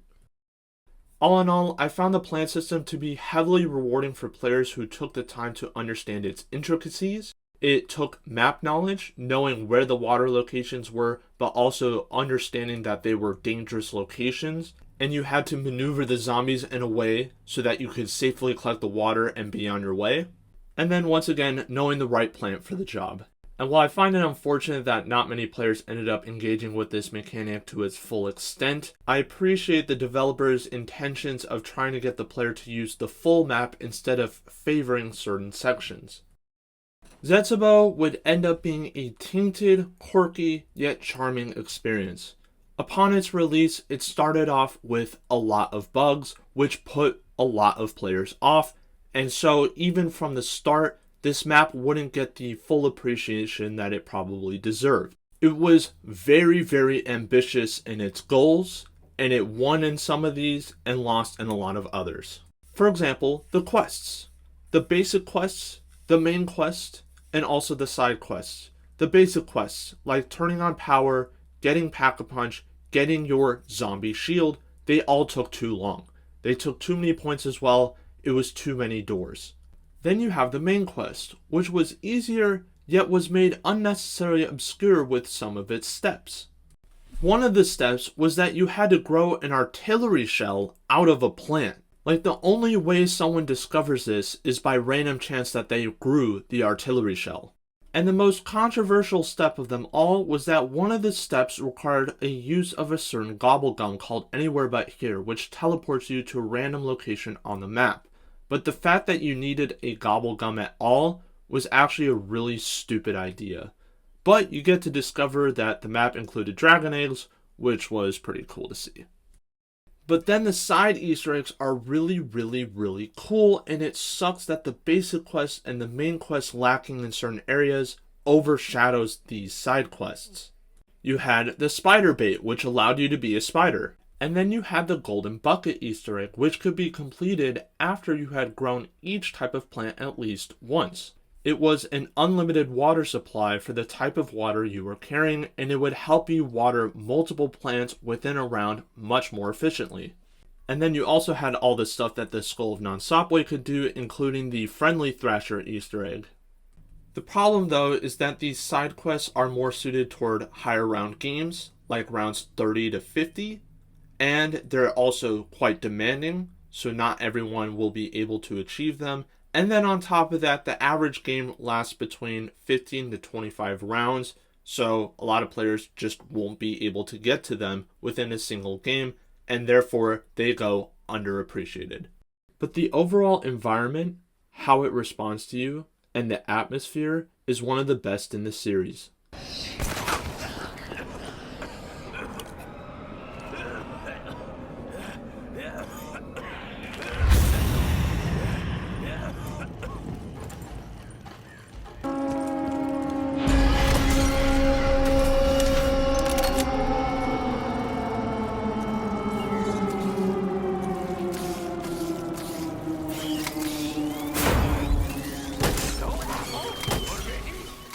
The Wonder Weapon, the KT-4, as well as the Skull of Non-Stopway Specialist Weapon now provide strategic purposes, meaning they aren't purely for offense anymore as we've seen with other Wonder Weapons in the past. They encourage a range of exploration. Crunch sound that spider makes. Even bigger spider?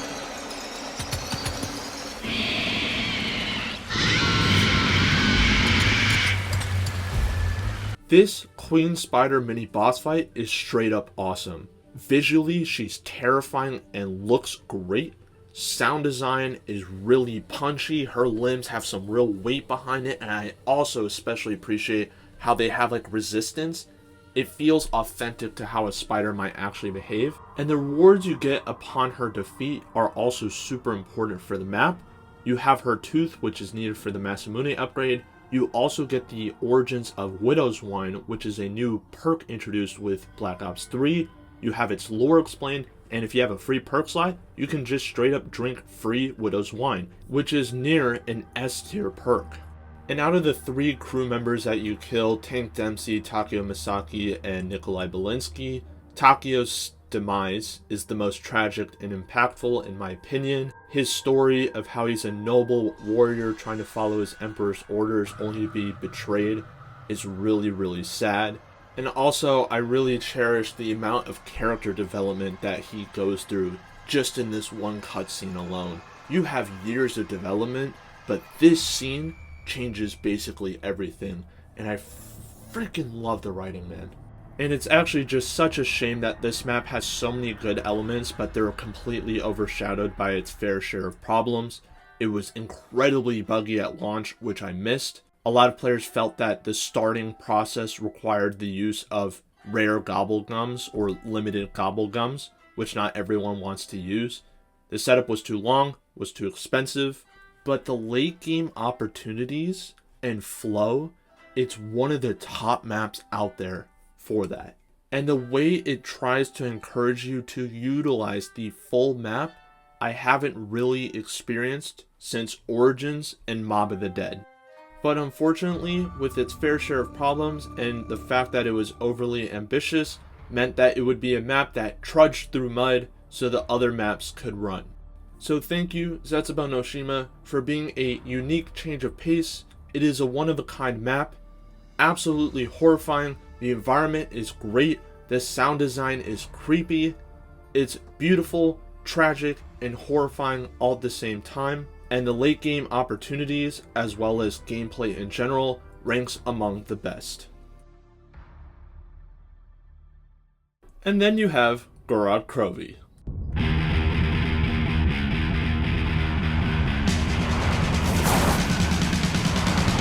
This was part of your plan, Richtofen! Not exactly! If you like to gamble, I'll tell you how to bet. You win some, lose some, and do the same to me.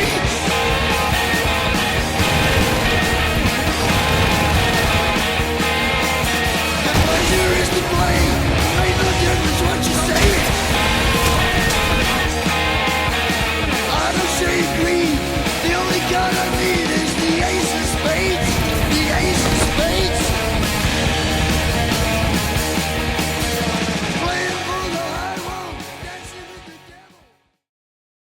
Oh, Gorod Krovi, you beautiful fiery breath of fresh air.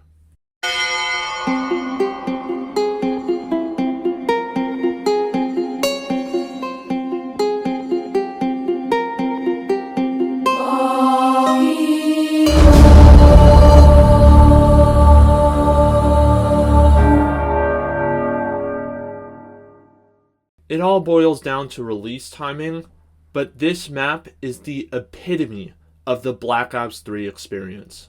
Where there was residual distaste for Zetsubou no Shima, Gorod Krovi was the knight in shining armor. Power was easy to get to, and it was a simple switch, no buckets, no water necessary. Pack-a-Punch is also easy to get to, and you ride a freaking dragon to it. And you have your first sense of interactable urban combat. Now, there have been examples of this in the past, like with Shadows of Evil and Kino der Toten, but for like the noir sense or the fact that you mainly fight in a theater, I don't consider these to be good examples. Whereas with Gorod Krovi, you are physically going through buildings and into the streets of Stalingrad. Now, a huge factor in Gorod Krovi's success was in its marketing. And a lot of Zombies veterans at the time will tell you when its release trailer came out, it was one of the rare moments where I have never seen a Zombies community not only united, but more hyped for a downloadable map.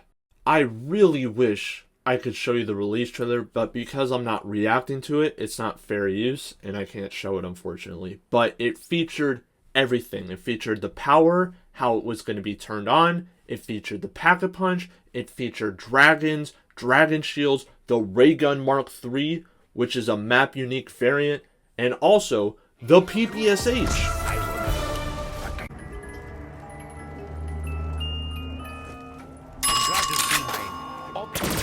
attitude wasn't so sweet faith.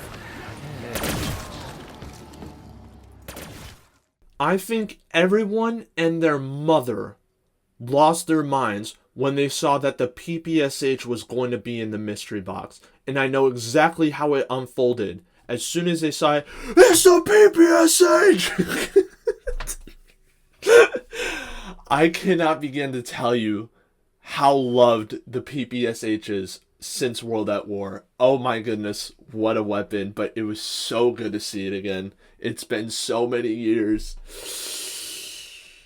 God, I'm such a... And the unfortunate thing about Gorod Krovi is that it perfected the formula in a way that I can't talk about the map all that much without just regurgitating a lot of points that I've already mentioned. The necessities were kept simple, but the rites of passages that they were. Power, you needed to earn enough money to buy the necessary doors and then turn on the switch. Pack-a-Punch, you got colored code cylinders where you would interact with separate machines, which would each spawn their own Groff module, which is a machine that crashes in a randomized spot on the map and you would have to defend it from attacking zombies. Simple tasks, yet difficult enough where it would be rewarding upon completion for any player. I will find Maxis soon. Everything is almost as it should be. Now, there could be some criticisms that I make, like the main Easter egg quest itself is stupidly complex and also difficult, especially compared to the other Ether storyline maps, their Eisendacha in Zetsubo no Shima. But overall, Gorod Krovi's strength is that it gets everything right. It was the right map at the right time. And that might just be the thing to talk about. If you go all the way back to Nacht der Untoten, that relationship between the player base and the development team, as I mentioned again, part of that is the players feel like the developers know what they want. And there's always that nasty need for balance between innovation and satisfying or catering to the main components of what makes your game. And now that I think about it, I don't think I've experienced a map that innovates so much, introduces so much new content, yet enhances the very key foundations of what made the game mode popular in the first place, like Gorod Krovi does. One of these being the mystery box. It has always been a staple of Call of Duty Zombies, but in Black Ops 3, this importance was diminished due to the availability of the double Pack-a-Punch or alternative ammo types. Now, one thing I haven't talked about a lot that was introduced with Black Ops 3 was the loadout system. In Zombies editions beforehand, wall weapons and mystery box weapons had no attachment. The weapon you got was the base weapon. Now with Black Ops 3, you are allowed to customize your gun. You can place a select few attachments from a certain list, which would greatly enhance or at least change the experience and that gun's role. But for most of the footage that I've shown so far, the weapons have been bare bone, like I haven't put any attachments on them. Now, a lot of players were iffy with its introduction. I was as well, because one of the attachments is called Fast Mags, which allows your gun to be reloaded faster. And if you have an LMG, which are notoriously slow for reload speeds, then this could break the game. But with the introduction of Gobblegums, Mega Gobblegums, and just a faster gameplay overall, it actually worked out beautifully. It gave a much needed sense of autonomy and identity to the player. Your weapons are now customized, your playstyle is more crafted, and it allowed for much more experimentation as well. But the weapons worked really well when you had your own Gobblegum pack customized as well. Now, there is a rarity system associated with these Gobblegums that I'm not going to get into, but basically a lot of players really preferred the ultra rare Gobblegums because they were the most powerful, but they kind of broke the game, but they were really good. So in all of this, you have customized weapons with attachments that make your gun objectively just better. Like, there's no point in using the bare bones version unless you want to give yourself more of a challenge in Black Ops 3. And it's already a difficult version of Zombies, I would say. But the problem with alternative ammo types is that they were really, really powerful in Black Ops 3, and while it was really fun for the player, it meant that gameplay-wise, you could just buy a wall weapon and turn it into a double pack-a-punch with alternative ammo type, and it would last you a lot more rounds than any wonder weapon ever could. And it kind of broke the balance in that way. But you were still able to customize your guns. You were still able to choose if you wanted that experience or not. And what Gorod Krovi did really well in all of this was that it made the mystery box a lot more enticing. But it did it in a way where identity was prioritized over necessity. And the importance of this is that you still retain the sandbox element. For example, I've already mentioned that the PPSH and Raygun Mark III were included in this map's mystery box, but there was a range of other exclusive weapons that were included as well, from multiplayer, that a lot of players would never get the chance to use because they were awarded randomly to players and the odds were very much against them. So zombies provide the opportunity for a lot of players to use some of these exclusive weapons. Combine this with the fact that Gorod Krovi is the third DLC for Black Ops 3, so a lot of players, even with little time to play, will now be at a stage where a lot of their weapons have really good attachments, and you have a recipe for success. A lot of exclusive weapons, weapons that players will also have leveled up with a lot of playtime, and none of them were dominant. Maybe except the Raygun Mark III and its importance, or just making it so much easier to complete the main quest, but besides from that, they were just really fun to use.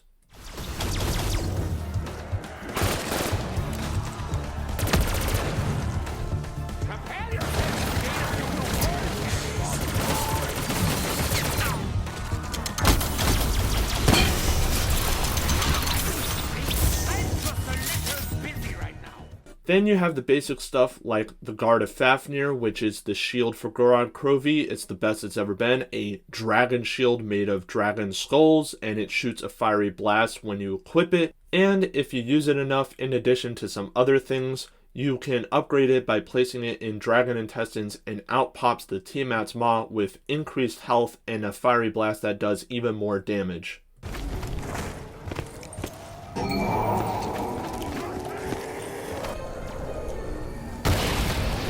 Anomaly moving.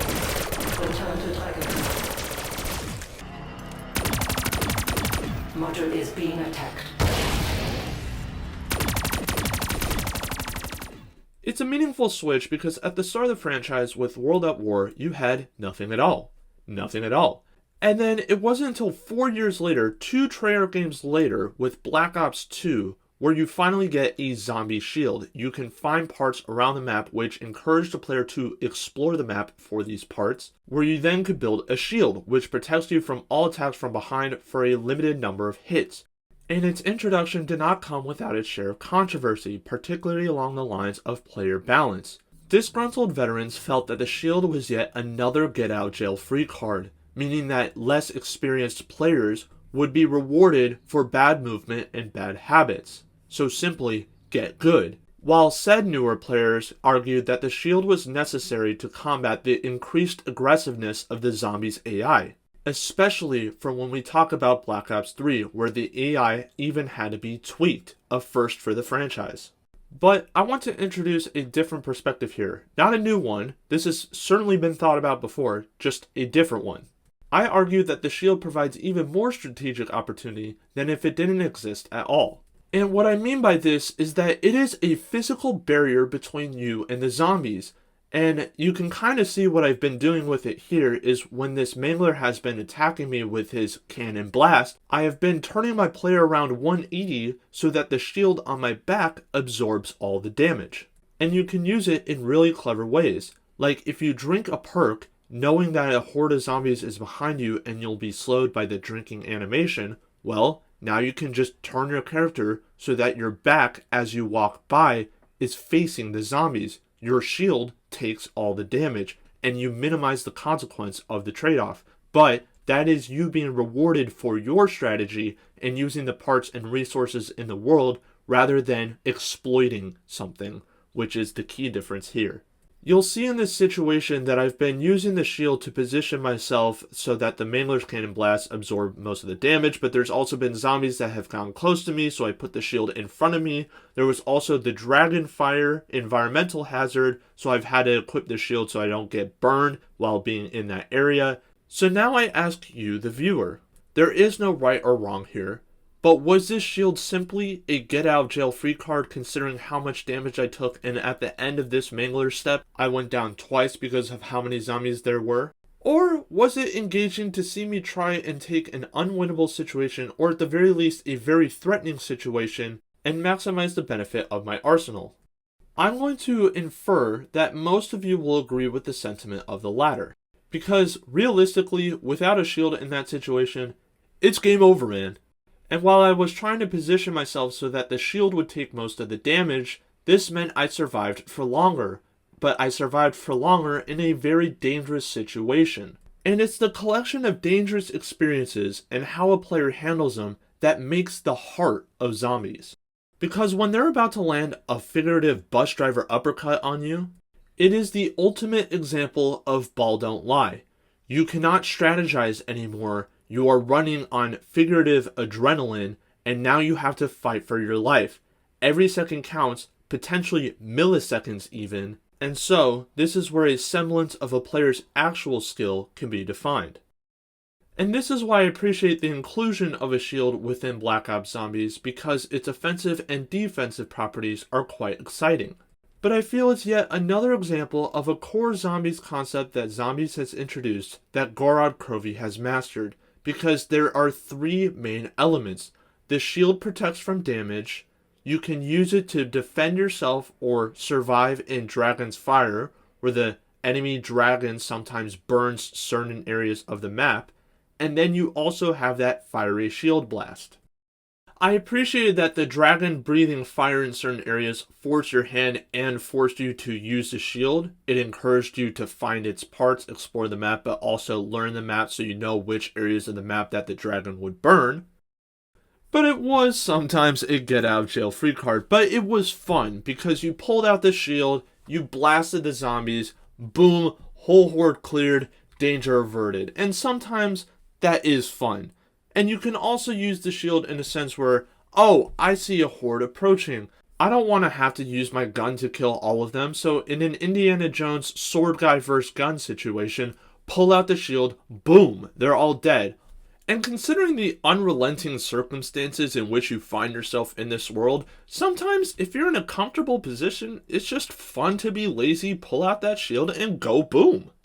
And the second important piece to this puzzle is, if it's such an important piece of equipment, how much effort is Treyarch putting in its implementation and design? How well does it fit in the world? This fire, just as it should.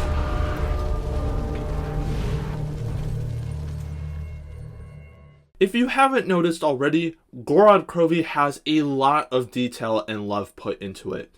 But it's hard to make a comparison when you only know the best example. Like if I told you and showed you Usain Bolt is the best runner and see him how fast he runs, a lot of people say, yeah, he's pretty fast, but they won't know the training that goes behind it. Why is the Gorod Krovi shield the best one?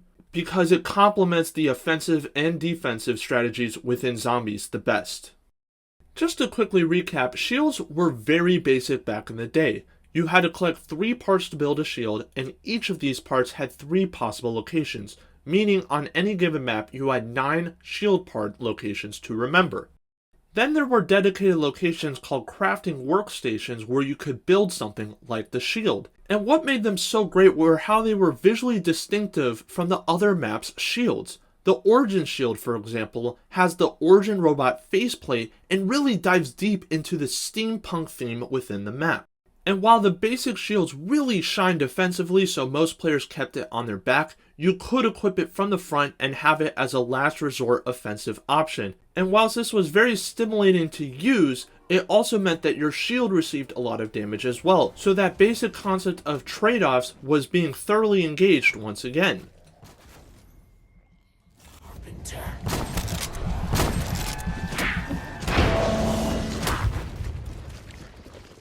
This is what I mean by the visual differences between each shield. This is the transit shield. It was the first one introduced in Call of Duty Zombies. The map is set in a fictional section of rural America, and you can see the parts that you may find within a hardworking average American community. You can see the beat-in car door, the appliance dolly. I don't know what the binding is called, but it looks raggy enough. But just keep in mind that all shields within Black Ops 2 have the exact same function and the exact same properties. Then you have Mob of the Dead shield, where the map is based on Alcatraz. You have the jail cell door, you have the barbed wire, you have the clamps, you also have the blue apparatus. The jail cell door and barbed wire is pretty self-explanatory. You're on a prison, so that's the structure. And then you have the clamping and the blue apparatus, which I'm not sure what it's called, but the binding as well. That's all based on real-life events where prisoners worked in factories on Alcatraz Island. And I'd like to compare the shields to what maps like Kino der Toten did with all those background details, especially in the barriers and the environmental storytelling. But it's another situation where a lot of detail and thought was put into the crafting of these shields. And because players will have these shields on their back, they will primarily not interact with them, meaning for most of the game, players will not see these shields unless they go back after their shield is destroyed to get a new one. And even in that, most players are going to be on the move trying to avoid zombies, so they're not going to take the time to look at the shield as well. But I'm really glad that they didn't go the route of making a basic shield concept so that no matter what map you played, you grab the same 3 parts. I think it adds a much needed sense of identity for a player to be interacting with their world where they grab parts from that world, from that map. Even though the eventuality is a certain doom for the player, go back to the basics. The shield is a visual checkpoint that the player is progressing in the world and at the very least feels like they're making an impact or a change in the map they play. The way you obtain shields in Black Ops 3 was kept largely the same. In Shadows of Evil, this worked great because there were 3 separate districts and the parts were kept in the same building of each of those districts. So it was the best of both worlds where the player still had to explore and progress through the map, but it wasn't so burdensome to try and remember all the shield part locations. And the player base, much like myself, was very appreciative that the process of building a shield at a designated crafting table remained the same. I love the little light on top, reminds me of some old style locomotive, and then the eagle on the frame is also really cool. It ties into the lore of the map, which I'm not sure what that is, but nonetheless, an awesome looking shield.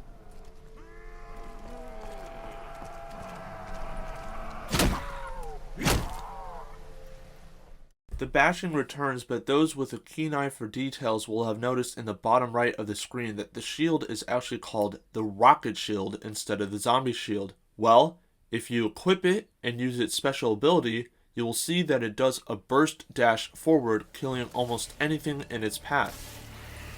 Fight's over. Get off the line. Bring it. It's starting to get a little hairy.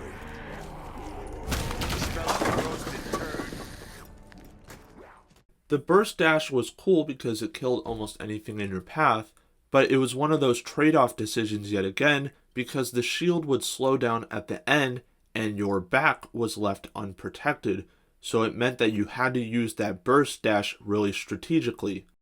Each burst dash consumed a charge. You had a total of 3 charges, and there were fuel-like canisters around the map where you could recharge your shield, though it struggled against some enemies.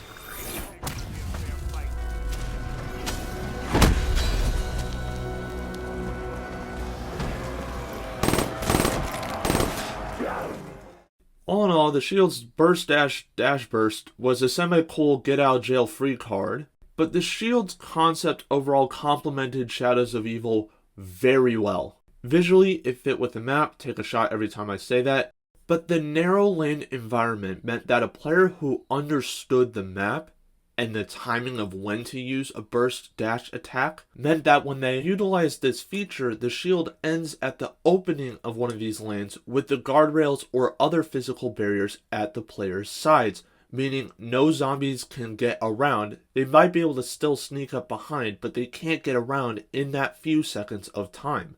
And you also saw that it could be used to cover some necessary ground to pick up a vital power-up, for example. Okay, gloves off. I think including the rocket shield and not designing like an Element 115 shield, for example, for Der Eisendrache was one of its greatest faults. The map is generally more open, but the narrow lanes that it does have are not compatible for a burst dash. Either they are too tight or too small in size, meaning that in the worst of both worlds, you do not get the maximum benefit from a burst dash attack, and you place yourself in a much riskier position. Speed kills.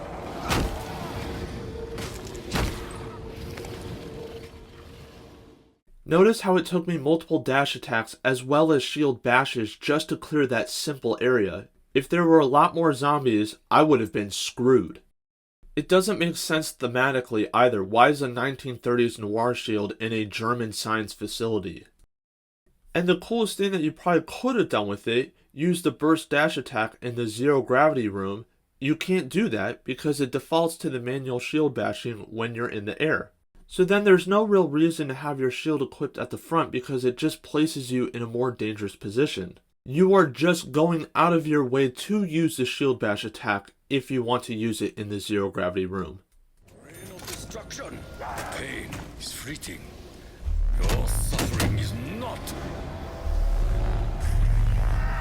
Because for all eternity. And if there's no effective way to be able to clear hordes without having to use multiple of these attacks, then there's no reason to use them. The shield does not complement the map and vice versa. It's another reason why Zetsubou no Shima wasn't liked as much, because while Shadows of Evil and Der Eisendrache had a special attack, Zetsubou no Shima was just a basic shield. It was the origin shield covered in a bunch of vines, and it only had the basic shield bash attack. And this is where I argue that Gorod Krovi has a near perfect shield. I've already described that it is very well equipped for both offensive and defensive purposes. It is also both imposing and powerful. And now I've established that map-unique shields are not a new trend. But there were growing concerns with the lackluster equipment that Der Eisendrache in Zetsubou no Shima had provided. And in that, you talk about the importance of a shield's role within that map. This is where map layout comes into play and why I discussed Origins, Shadows of Evil, and more. And while I unfortunately can't show Transit and Mob of the Dead, those maps' shields contributed a significant verse to their respective poems. But on all fronts, the shields were meant to absorb damage. Origins, navigating the mud. Shadows of Evil, maneuvering the tight and narrow lanes as well as creating opportunities within them. And now with Gorod Krovi, there are basically no drawbacks. Its offense is its defense.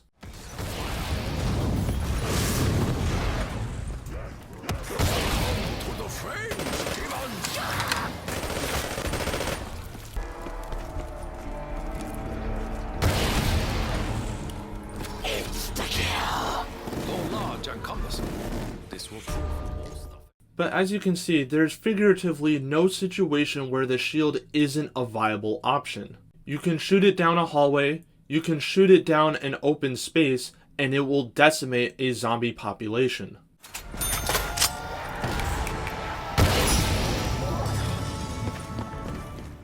And sometimes in zombies, it's necessary to have a tool that doesn't have any drawbacks, that it's just fun. Because the overall point of the game is that you start from a weak position and you work yourself up to a point where you're almost significantly stronger than the zombies.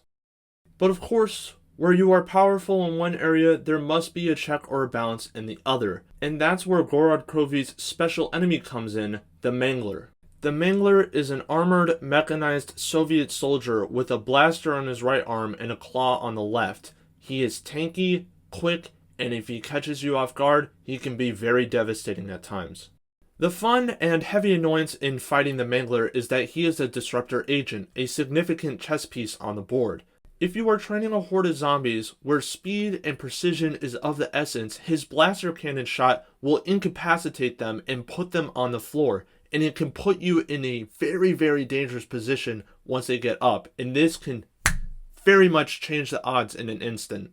Not to mention, said energy projectile is a homing projectile, and it will not only stun you, but deal heavy damage as well. I know I've made them seem annoying, but they fit the map very nicely. Their voice lines are menacing, and not too many spawn at a time. This is a very particular situation where I'm completing the Easter egg and you trigger a bunch of manglers to spawn, but you might only have like 1, 2, possibly 3. I've never progressed far enough into the high rounds to get 3. I've only had 1 or 2, but potentially. And there are 2 main ways to deal with them, technically 3. The first one is the hardest, but it can be rewarding in its own way. That is just pouring a whole load of bullets into them. And the really cool thing about the manglers is that their armor is reactive, so you can shoot off pieces, they'll explode, the blood flying everywhere. It's incredible sound design, and I really like that visual feedback of the armor pieces flying off and exploding. It reminds me of the destructible demons from Doom Eternal. If you shoot them, their flesh comes off. Really cool concept, really appreciate it. The other method is that they have 2 primary weak points, which is their helmet and their blaster cannon. If you are able to concentrate sustained fire on said weak points, you will be able to put the mangler out of commission quicker than if you just did bullets in his general direction. The helmet and head are a much more viable spot than the blaster cannon, but shooting at manglers will be a fun experience no matter what. And now I want to treat you to a sequence where you can hear all the armor pieces being shot off and just generally the mangler experience. This weapon will ensure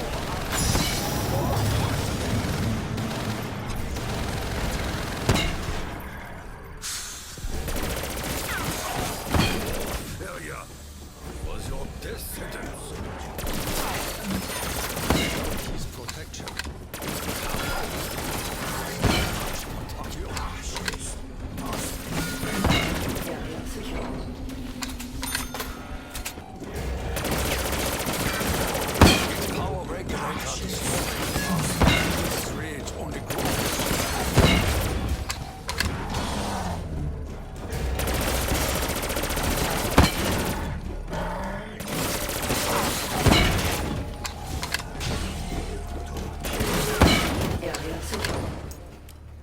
The technical third option that I want to get into are your unusual pieces of equipment. I'm talking the Raygun Mark III, the Dragon Shield, the Dragon Strike, the Gauntlet of Siegfried, which is the specialist weapon for this map. If you have them, you don't have to. They are very effective options against the manglers. For a worthy adversary. You brought only disappointment.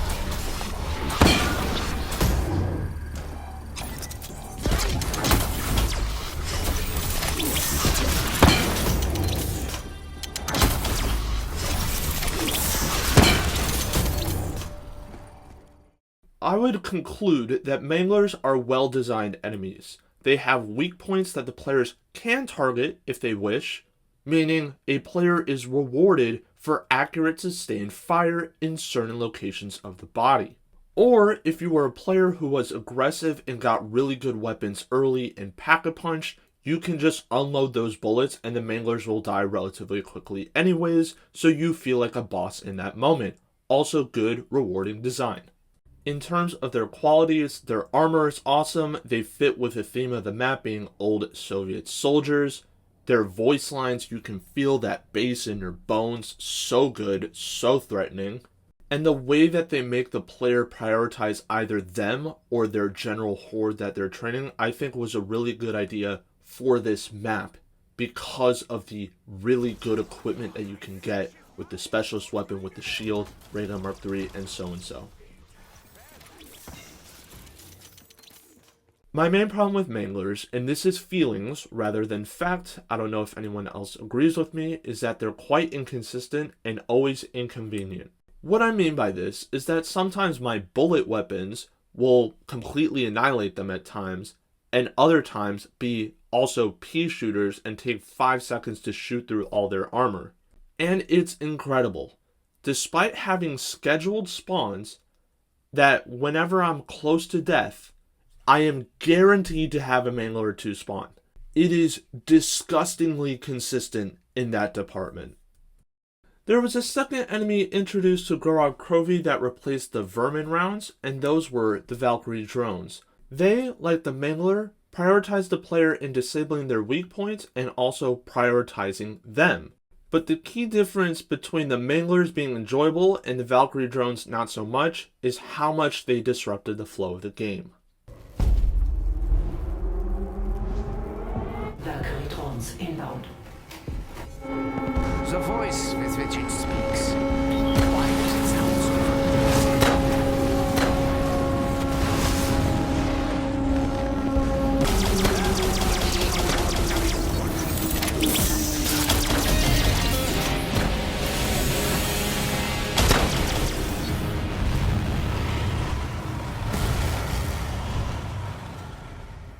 If the Manglers were inconsistent, the Valkyrie drones are really inconsistent.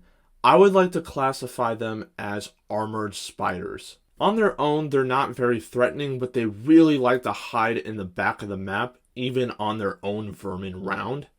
Their hitboxes, especially with bullet weapons, are irritatingly inconsistent. And with experience, I've not been able to gauge how much damage a Valkyrie drone should take during a certain round. And what I mean by this is through extensive experimentation, you will come to learn instinctively how much damage each weapon should be doing at any given round. For example, if I have a Pack-a-Punch PPSH at round 10, I might expect a normal zombie to die in 2 to 3 headshots. Or if I have a Pack-a-Punched shotgun, I might expect the zombies to die in one shot up to round, let's say, 20. I don't actually use shotguns that much. I don't know their damage profiles. But that would be something I would expect.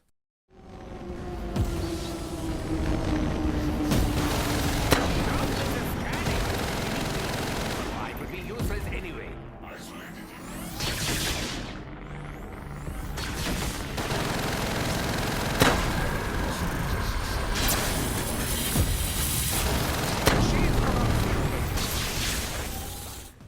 By now, I think you can kind of gauge how dramatic the change in pace is when the Vermin round begins.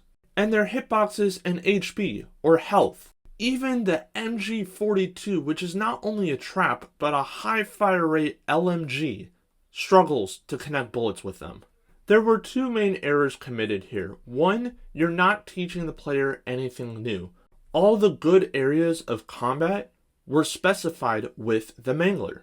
And two, specific to zombies, when you're designing an enemy Vermin and have a special round that grants the player max ammo at the end, don't make them evasive. It destroys both your pacing and your flow. And this is why the Hellhounds are a great Vermin option. Because once they see you, they become enraged and they're very quick. They're also glass cannon enemies, so they'll deal a lot of damage, but the player doesn't have to put too much thought into it because they don't take many bullets to kill. They will test you, but they don't take too much mental effort and the player can have a resting checkpoint. And story-wise, they don't make much sense. This isn't too much of an issue. I guess Group 935 designed them, but they never make an appearance in Black Ops Zombies again. Don't get me wrong, I am not complaining about that. They can stay vaulted for all I care. But it was very odd to me that they introduced an enemy. Clearly a lot of thought and care was put into its design, but the balancing wise, not so much. And the Valkyrie drone will go down as an example of how not to design your Vermin enemy. Now, there's one last thing I want to talk about, and that's a specialist weapon for this map, the Gauntlet of Siegfried. I've always wanted a child alone. Fitting it has the scales and breathes fire. Like father, like son, I suppose.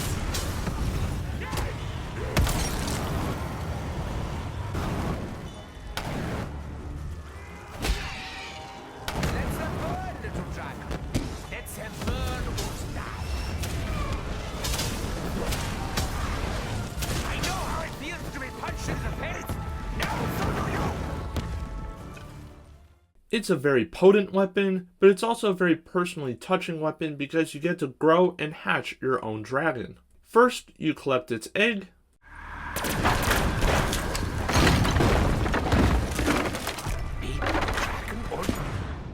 You then have the big boy bad dragon cook it. It's not that I don't like you. I just don't like being on fire. Berkeley detected. Then, after one full round, you pick it up.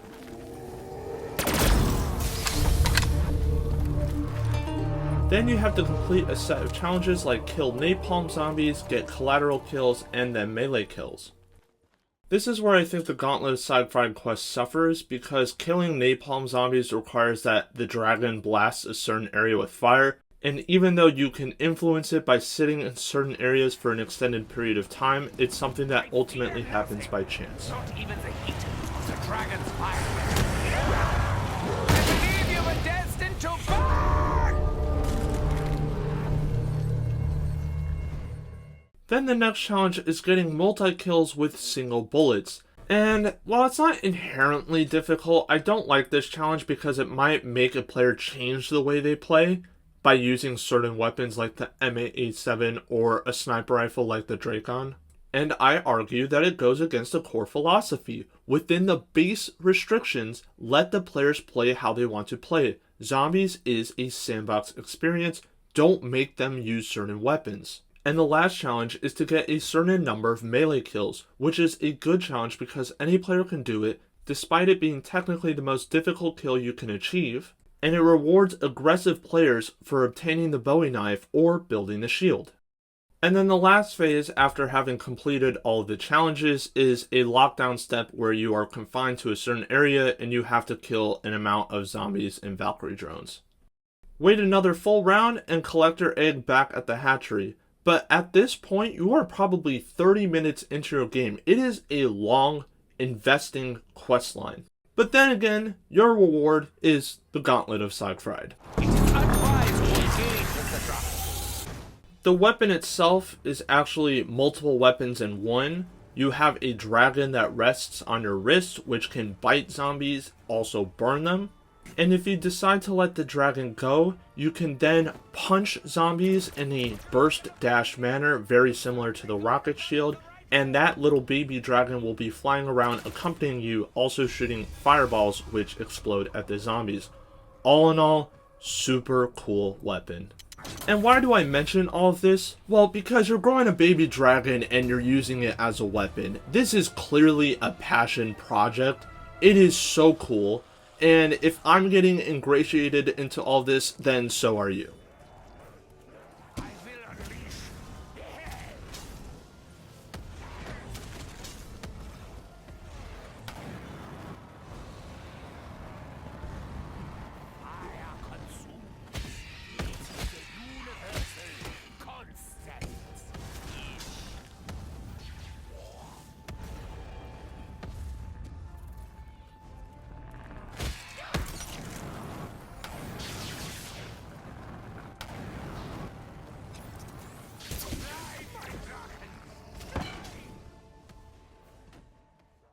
I think another thing that makes this weapon is that you get to use it a lot longer than the other specialist weapons. When you equip them, you only get a certain amount of time to use them before they go away, and you have to charge them back up again with zombie kills. The Gauntlet of Siegfried lasts a lot longer than the other specialist weapons, and it really allows you to get to use all of its features, something I really appreciate as well. Now, the last thing that I need to talk about is the main quest. Main quests are, once again, your story quests. By completing the challenges within, you get to progress the narrative. And historically, these have always had low engagement numbers. What Black Ops 3 did to pump up these numbers was by including a super Easter egg, meaning if you had completed all maps' main quest lines, you would get a secret reward. And while I personally believe that this reward is worth it, it means that you have to get through all the map's main quest lines, and Gorod Krovi is a difficult one. Der Eisendrache and Zetsubou no Shima took me one attempt each, Gorod Krovi took me several. And I'm not saying it's wrong to have a difficult Easter egg, it still should be a rite of passage for most veterans because they spent enough time with the game. But when you have that basis of the other Easter eggs, Gorod Krovi's comes off as really unnecessarily complex and nonsensical. Jason Blundell, for the entirety of Black Ops 3, was really cryptic in a lot of the stuff that he did, but you clearly took it as passion, and now this presents an argument that Jason Blundell was being cryptic for cryptic's sake, and it's a detriment to the game overall. Like, with Der Eisendrache, you were going back in time to correct other people's actions. And with Gorod Krovi, you're telling me that I have to escort a mangler, escort a ruined Valkyrie drone,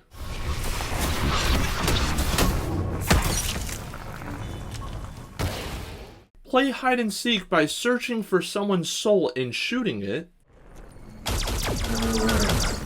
What is happening? He is caught! The confluence is occurring! Johnny! The children! or defuse a bunch of bombs where if I get even one wrong or run out of time to do so, I end up dying and lose the game?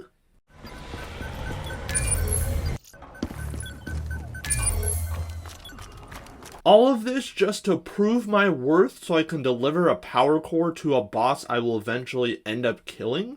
Escort quests, hide and seek quests, random high stakes quests, and even defend quests.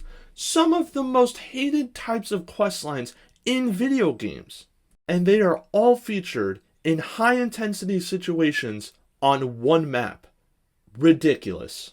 But this is what I mean of the importance of leeway between the player base and development team, because this main quest is a stinker, and most maps would get fried for this, but Gorod Krovi gets everything else right, and in the end, it's a actually really cool boss fight as well. You do not get a no reaction situation if you don't have a complete trust between the player base and the development team here. But this is the epitome of when everything clicks well. Passion, funding, understanding, even marketing. The trailer showed respect to the fan base. The content showed respect to the fan base. Even if it wasn't the most perfect of designs, it was perceived that every decision made was in the best interest for the community and not another agenda. You had a team that cared. And what better way to show off your care than the boss fight? Who in London's name are you? Are you demons? For the first phase of this boss fight, your crew and Nikolai team up against the dragon that terrorizes you throughout any given game. It's an oddly relaxing first phase of a boss fight considering all the other stuff that you had to go through to get to this point. For example, you switch to a large open arena and it is such a welcome sight compared to the tight buildings and streets that you fought in previously. The only real danger is the dragon's fire, which he will breathe onto the arena for every wave of his attack. The flames are intense and they heavily restrict your vision, and this allows normal zombies and manglers to close in. Otherwise, this large open space, you could run circles around them. It's so open. The thing I really like about this dragon fight is that it feels like a home run stretch and that the developers knew this because they knew we would be bogged down by the other quests that we had to do for this Easter egg. And then you get to the point where even in a fight you have tons of dragon fire, the zombies can become flammable, they can very easily hone in on your position because the fire restricts your vision. There's not one point in this where I was concerned for my character's well-being. Because this is still a rite of passage, you still have to navigate the dragon's fire, you have to avoid his attacks, and this requires movement, map positioning, and the target prioritization of whether to shoot the dragon or the zombies closing in on your position. That's still another skill that you have to exemplify as well. And the visual reward for beating him is pretty sick.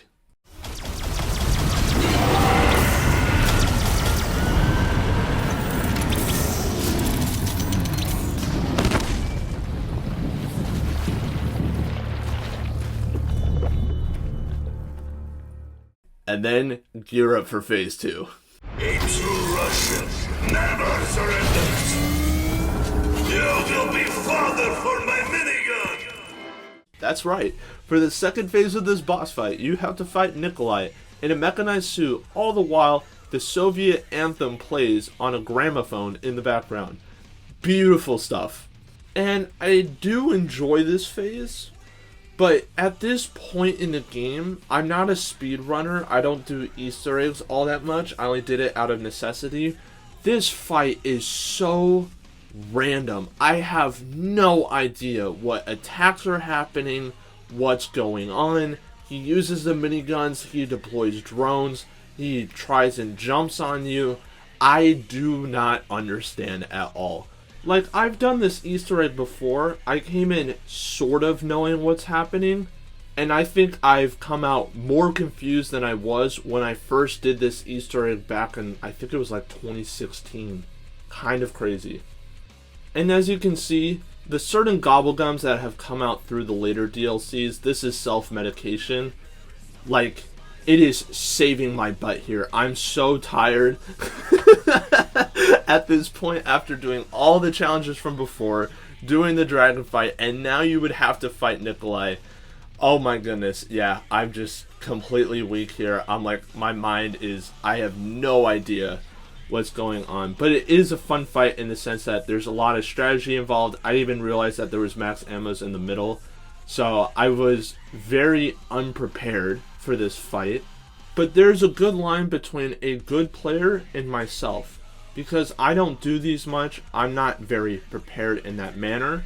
But if you had a coordinated team, as the Easter eggs are meant to be completed, this is the best boss fight for that, because you have certain weak points on his suit that only activate during certain attacks, meaning if you have other players in the map, they'll be in different positions where they'll be in a better position to shoot those weak points, and you communicate that over mics.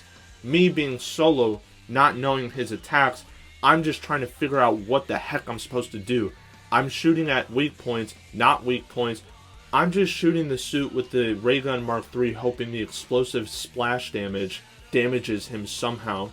Throughout this entire fight, I completely forgot that I had the Gauntlet of Siegfried, which could have helped me out a lot probably. And because this fight felt so random to me, I thought the last weak point was somehow on the underside of his carriage that I wasn't tackling, but it was actually a specific weak point on his shoulder that only activated when he did his drone attack. And let me tell you, trying to figure out all this information, trying to discern how he'll attack you, when he'll attack you, how you can damage him on the spot, it speaks a lot about the trust you might have in your player base.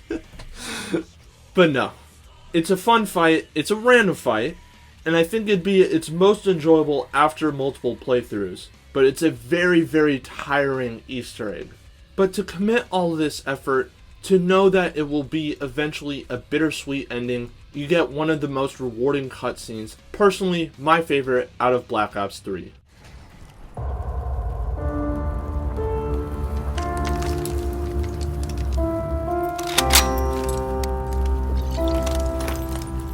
You think you will kill me now? I am sorry, Nikolai. I wish there was another way. But know this, in my heart, I share the same pain as you. I mean, is it just me, or the writing, the dialogue, the music, the flame particles in the background, all of it is so well done. And to have Nikolai, the one with arguably the most tragic backstory, to be the fourth and final character killed before the final map is a beautiful juxtaposition. Really tastefully done. And I think a thing that the non-zombie players have to remember is that players, especially the veterans, will have grown up with these older characters years in the making before you get to this point.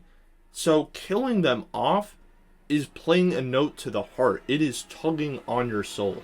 And as sad of a story as it is, Nikolai is the only character that fights back in any capacity. Richtofen just gets shot, Dempsey is cryogenically frozen and then terminated, and then Takeo dies an honorable death by his own accord.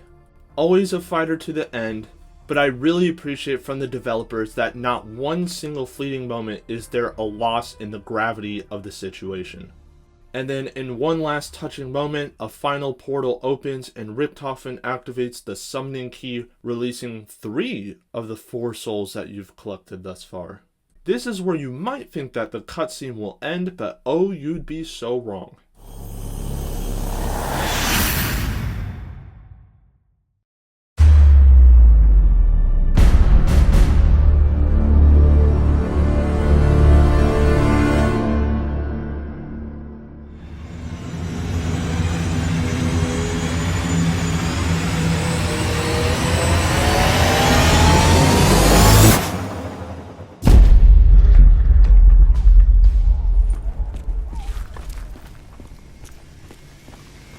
Okay, Nikolai, Dempsey, Takeo, I'm only talking to you right now.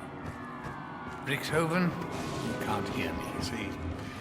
He's probably off doing his own thing right now anyway. No change there, I suppose. The good news is, you're nearly done. It'll soon be time to come to the house. But this plan, this big plan, a lot of it's been riding on Richthofen. Before he caught up with you guys, he spent years traveling, searching out just the right versions of you. The ones who held the key to closing off the other dimensions. I think you know by now exactly what that entails.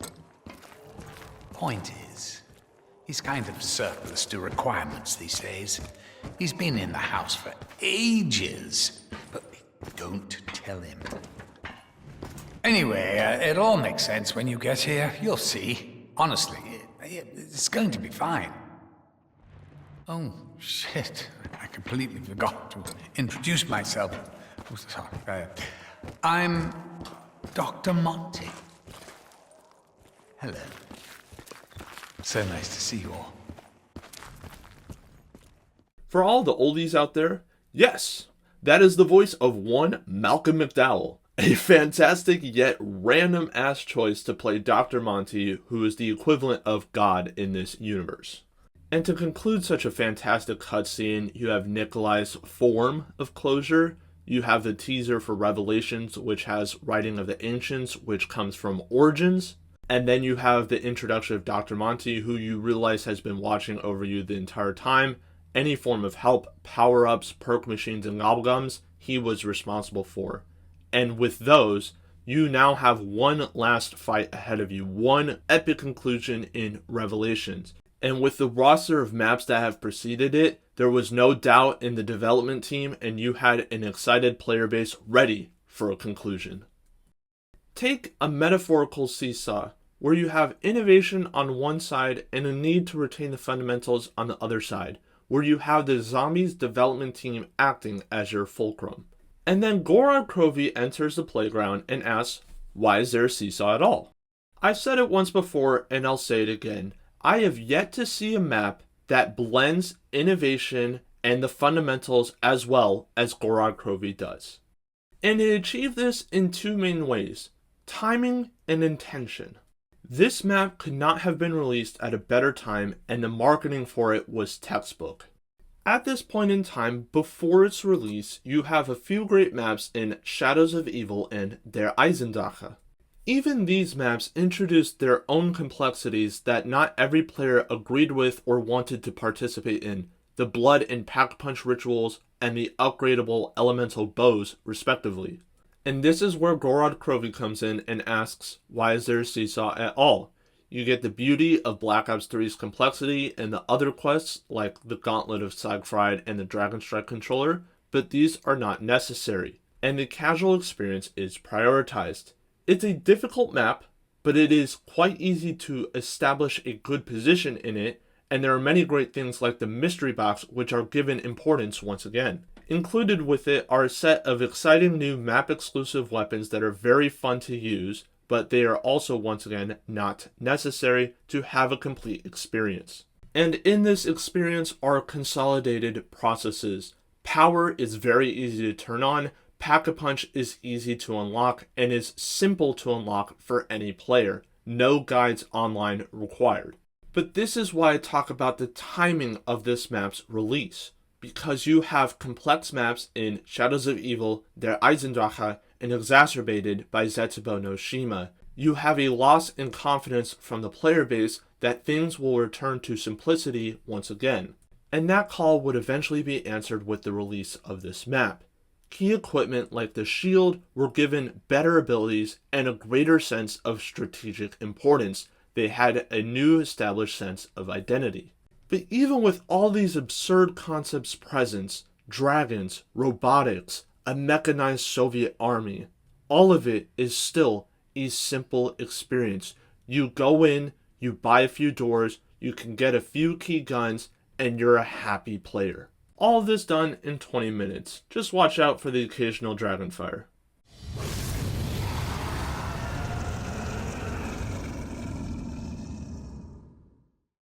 Is it a perfect map? No, it is not. I would give it a solid A tier. Its strengths far outweigh its weaknesses, and it strengthens the foundations. Visually, it is striking, but I would say in a different sense from the other maps I've covered. It is not atmospheric in this case, but rather filled with charm. I feel a war-torn Stalingrad, especially one whose damage is caused by dragons, is authentically represented here. And as a Zombies fan for all these years, I really appreciate that this was the first experience in an actual urban environment. And dragons. Dragons everywhere. They're part of your equipment, they're part of the map, they're part of the storyline. They're huge, they're menacing, they have red eyes, and they breathe fire. It does not get more awesome than this. Of course, there's the one big bad villain in town. He'll breathe fire in certain areas if you linger around too long, but they are such a great addition. I love this crossover. My eyes sparkled with joy when I saw them amongst other things featured in the trailer.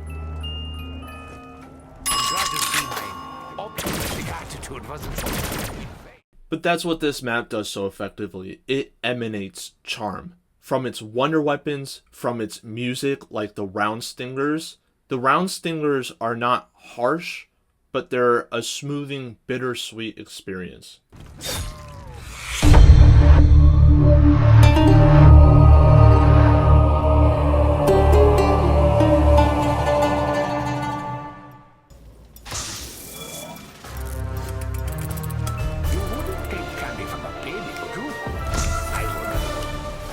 The dragon-themed equipment is a very nice touch, and the traps are also pretty cool.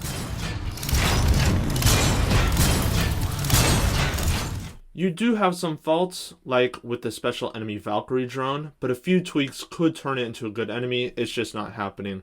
The Mangler, on the other hand, is a great special enemy. Very versatile, very threatening, but rewarding to take down at the same time.